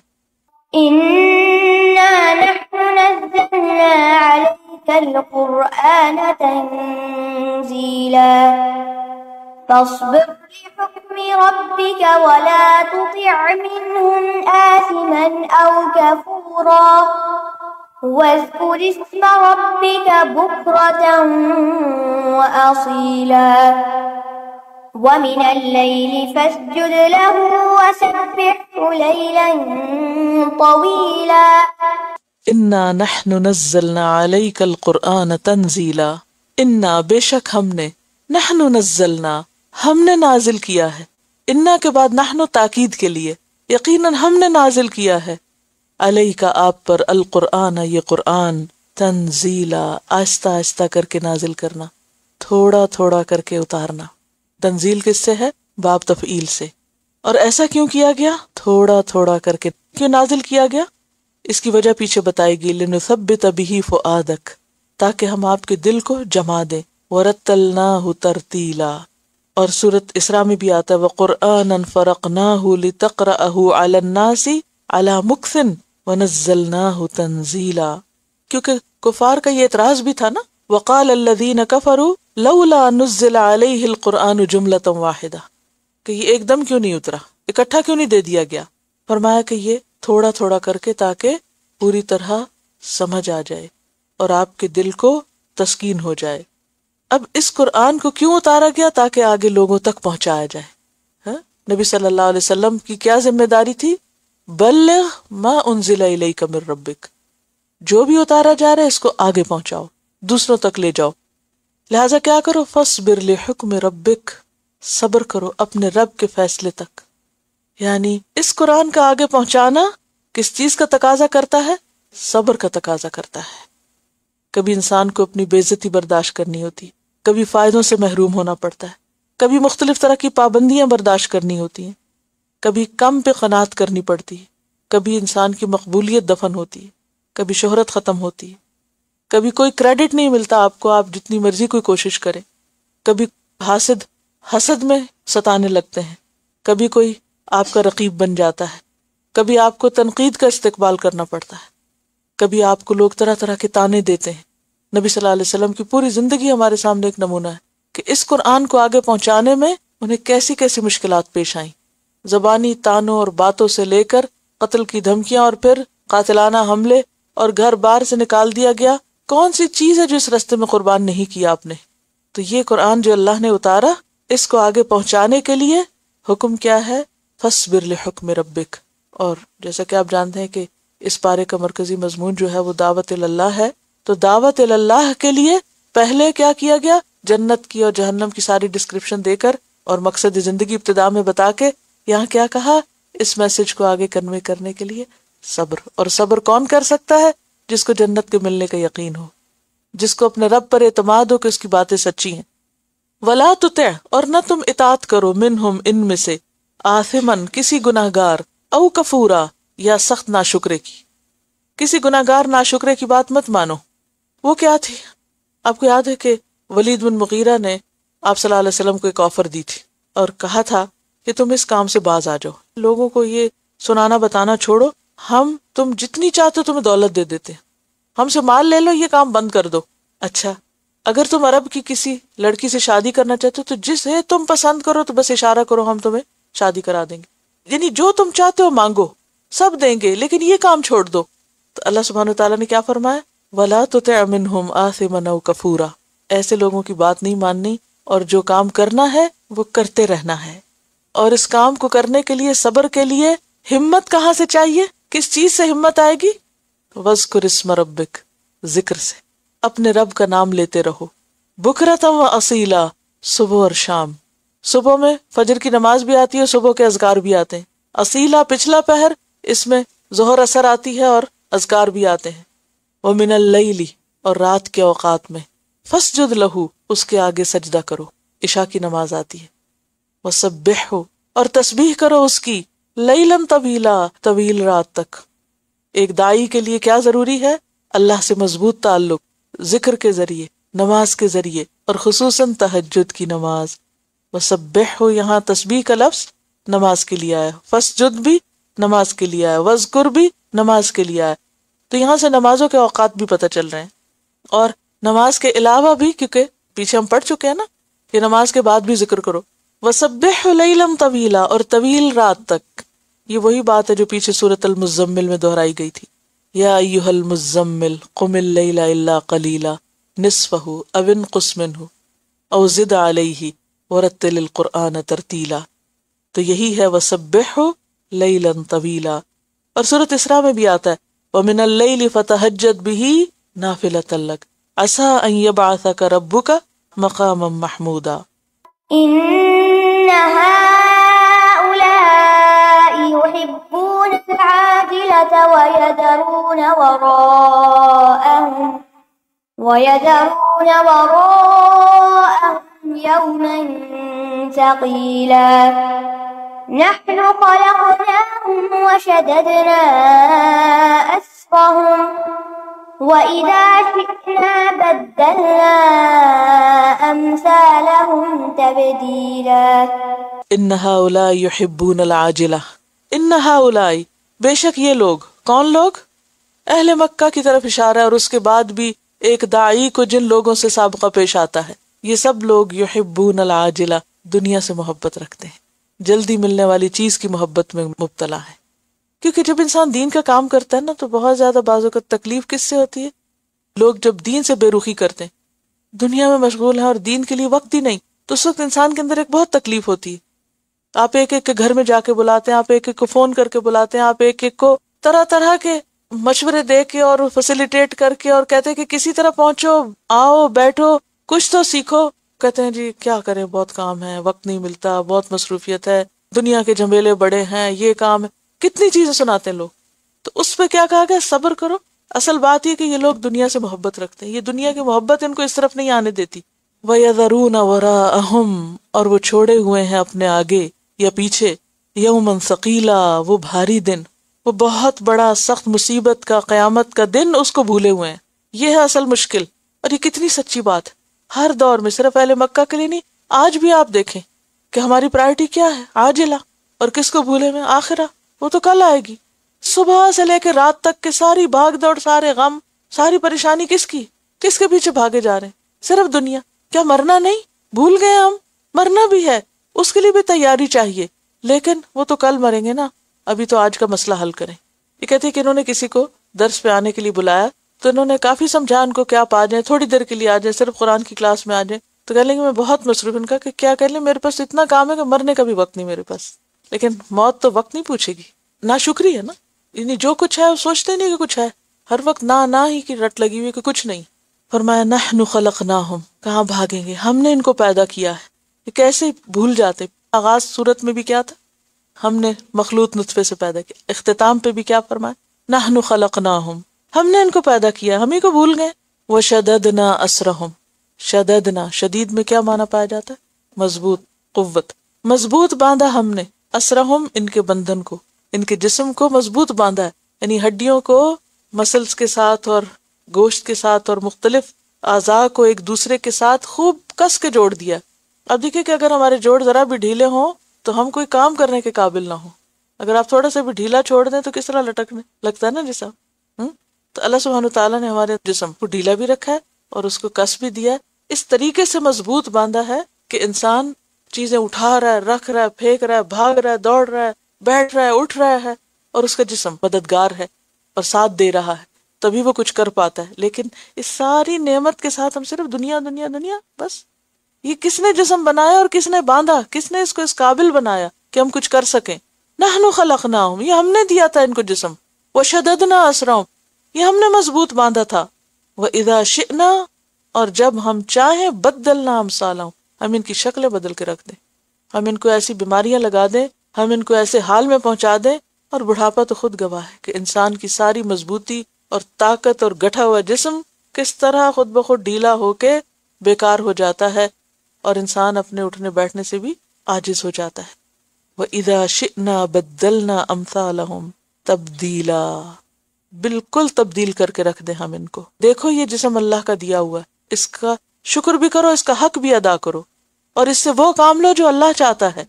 اور اگر تم نے وہ نہ کیا تو اللہ تعالیٰ اس کو واپس بھی لے سکتا ہے اور اس کا سارا حال بدل بھی سکتا ہے. دیکھیں اللہ تعالیٰ ہم سب کو اپنی عافیت میں رکھے. بیٹھے بٹھائے بعض اوقات لوگوں کے اوپر فالج کا اٹیک ہو جاتا ہے، بیٹھے بٹھائے انسان کے اعضاء کام کرنا چھوڑ دیتے ہیں، بیٹھے بیٹھے جسم اکڑ جاتا ہے کہ سمجھ ہی نہیں آتی. کل میں صبح اٹھی اور یہ میرا ہاتھ موڑ ہی نہیں رہا تھا، صرف ایک چھوٹی سی انگلی کا چھوٹا سا جوڑ. میں سوچی کہ اسے کیا ہوا ہے، کوئی مجھے سمجھ ہی نہ آئے. میں کہوں ٹوٹ گئی ہے انگلی، کیا ہوا ہے؟ سوجا بھی نہیں، ٹوٹ بھی نہیں سکتی، لیکن بالکل ایسے پہ تھے جیسے کوئی چیز ٹوٹ گئی، اتنی اسٹیف اور مجھے کوئی ریزن سمجھ نہیں آ رہی تھی. میں کہا کہ شاید رات میری کہیں دب گئی ہے، کچھ بھی سمجھ نہیں آ رہا تھا مجھے وداؤٹ نوئنگ اینی ریزن. اور الحمدللہ آج بالکل ٹھیک ہے، کچھ بھی نہیں، جیسے کچھ گزرا ہی نہیں. تو اللہ تعالیٰ یاد دہانی کراتا ہے نا. ویسے ہم کب توجہ کریں کہ اللہ نے ہمارے جوڑ بھی بنائے. کل سارا دن جوڑوں کی مجھے ایسی قدر ہے اور پڑھانا بھی تھا کچھ جوڑوں سے متعلق، تو جو مجھے سمجھ آئی کہ یہ کیسا ہے اللہ کا احسان ہے کہ اس نے یہ جسم کام کرنے کے قابل بنایا ہوا ہے. وہ چاہے تو کسی وقت بھی اکڑا کے رکھ دے، اور میں نے اس پہ ہر طریقہ کیا، ہر طرح دبایا، اس پہ یہ دوا لگا وہ لگا، کچھ بھی اثر نہیں کیا، اتنا سا فرق نہیں پڑا. اور جب اللہ نے چاہا وہ بالکل ٹھیک ہو گیا. تو بات یہ ہے کہ یہ سب اصل میں اس کا دیا ہوا ہے جس کی ہم قدردانی نہیں کرتے، اور وہ چھوٹے چھوٹے جھٹکے لگا کے ہمیں یاد کراتا رہتا ہے کہ یہ ہمیشہ نہیں رہے گا تمہارے پاس، اسے واپس لینا ہے مجھے، اور جب چاہے گا لے لے گا. وَإِذَا شِئْنَا بَدَّلْنَا أَمْثَالَهُمْ. اور آپ دیکھیں بعض اوقات خدا نہ خاصہ ایسی تکلیف ہو جاتی ہے نا کہ انسان بولنا چاہتا ہے بول نہیں سکتا، منہ ٹیڑھا ہو جاتا ہے، آنکھیں ٹیڑھی ہو جاتی ہیں، گردن ایک طرف لگ جاتی ہے، چال بدل جاتی ہے. یہ جو حالت بدلنا ہے نا، امثال میں دونوں چیزیں آتی، شکل اور حالت. یعنی شکل چہرے کی اور حالت جسم کی، کہ آپ پاؤں یہاں رکھنا چاہتے ہو وہاں جا رہا ہے، آپ کا جسم اپنے کنٹرول میں ہی نہیں ہے، اینی ٹائم کچھ بھی ہو سکتا ہے. تو اس لیے جو ملا ہے اس پہ شکر کرو. یہ ایک بہت نصیحت کی بات ہے. جب آیت میں تلاوت سن رہی تھی تو اس میں مجھے خیال آ رہا تھا کہ کچھ لوگ اپنے جسموں کا اتنا خیال رکھتے ہیں، اتنی اچھی ان کی ہیلتھ ہوتی ہے، بھاگتے ہیں دوڑتے ہیں، سردی میں بھی جاگنگ کر رہے ہوتے ہیں، گٹھے ہوئے جسم ہوتے ہیں، پھر ان جسموں کے ساتھ کیا کام لیتے ہیں، کدھر جا رہے ہوتے ہیں، اور انہی جسموں کے ساتھ پھر اللہ کی نافرمانی کے کام کر رہے تھے.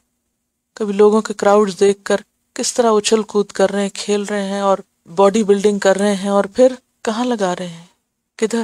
جس نے دیا اس کو بھول گئے. رزق وہ دیتا ہے، کھاتے اس کے دیے میں سے، پیتے اس کے دیے میں سے ہے، نیند وہ دیتا ہے، سکون وہ دیتا ہے، طاقت وہ دیتا ہے، اور ساری قوتیں کہاں لگائی ہوئی ہیں. یحبون العاجلہ، صرف عاجلہ کے لیے اور بس ختم، اور بھول گئے آخرت جو ہمیشہ کے لیے. إن هذه تذكرة فمن شاء اتخذ إلى ربه سبيلا. ان هذه تذکرہ، یہ سب نصیحت ہے. کیا؟ یہ سورت، یہ آیات اور یہ ذکر جو ابھی گزرا ہے. ان هذه تذکرہ یعنی ان نعمتوں کا ذکر جو ہے، یا یہ سورت اور یہ سب کچھ جو کہا گیا. فمن شاء، تو جو کوئی چاہے، اتخذ بنا لے، الی ربہ سبیلا، اپنے رب کی طرف جانے کا راستہ. جو چاہے اپنے رب کی طرف جانے کا راستہ بنائے.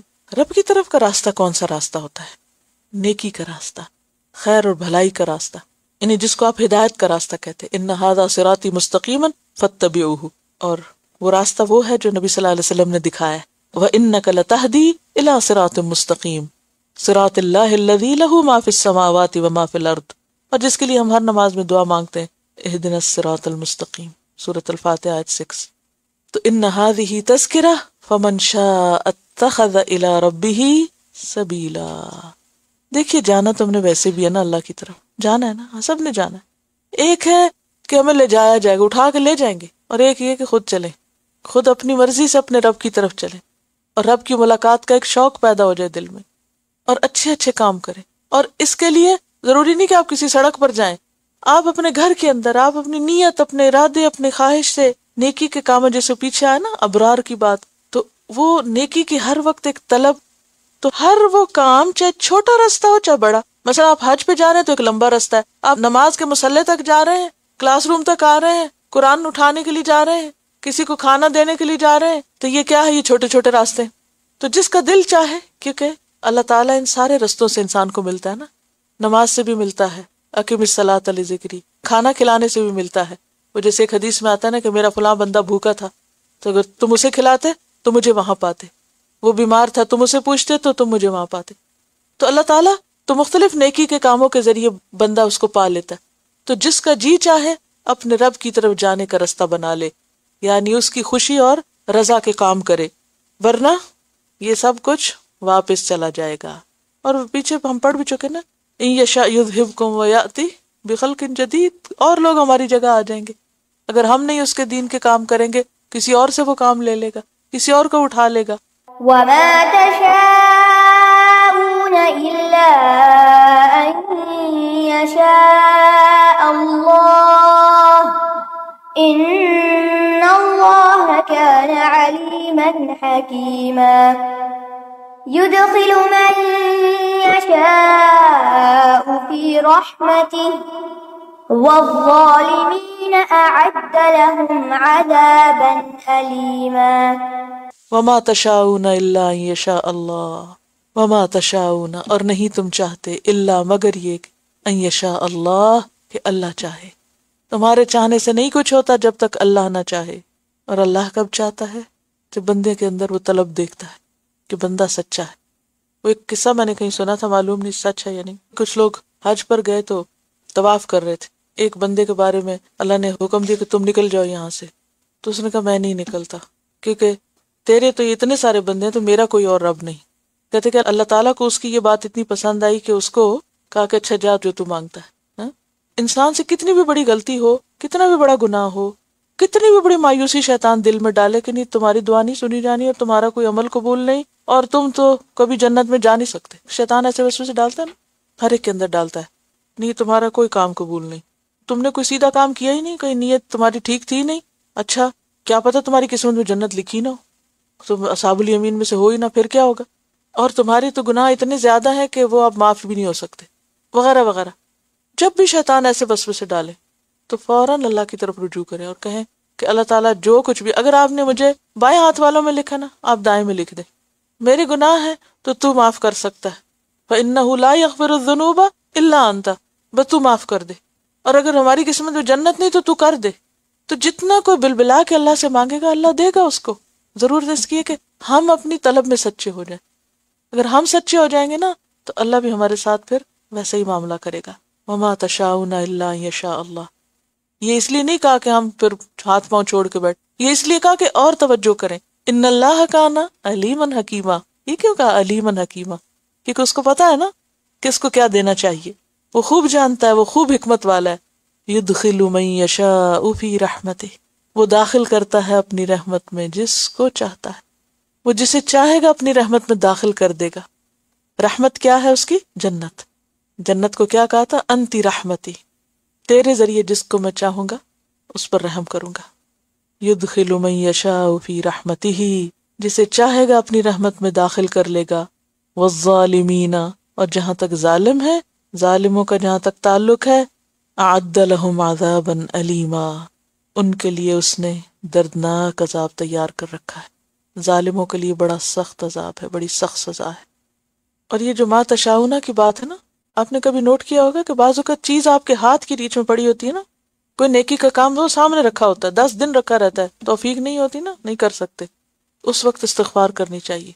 بعض اوقات ایک اتنا ضروری کام ہوتا ہے، چیز سامنے رکھی ہوتی، کوئی کھانے کی چیز، پینے کی چیز، دوائی کرنے کی چیز، ٹیلی فون سامنے رکھا ہوتا ہے، اللہ نہیں توفیق دیتا، آپ ایک کال نہیں کر سکتے کسی کو کہ آپ کر کے اسے کہیں کہ اچھا ادھر آ جاؤ، یہ پڑھو، یہ سیکھو، یا کوئی نیکی کا کام کرو. وہ توفیق دیتا تو ہم یہ کرتے ہیں. تو ہم جتنی مرضی خواہش کریں، ہم یہ بھی کریں، وہ بھی کریں، وہ بھی 100 منصوبے بنائیں، وہ نہیں توفیق دے گا، کچھ نہیں کر سکتے. تو اصل نقطہ کیا ہے؟ اسی کی طرف رجوع. ادھر سے ہی آئے ہو ساری زندگی ادھر ہی لوٹو اور آخر میں بھی ادھر ہی جانا ہے. پھر چوائس آپ کی ہے. توفیق اللہ دے گا اور اتنی دے گا جتنی آپ کی طلب ہوگی. اور یہی آزمائش، یہی چوائس آزمائش، یہی امتحان ہے کہ وہ کرتے کیا ہیں.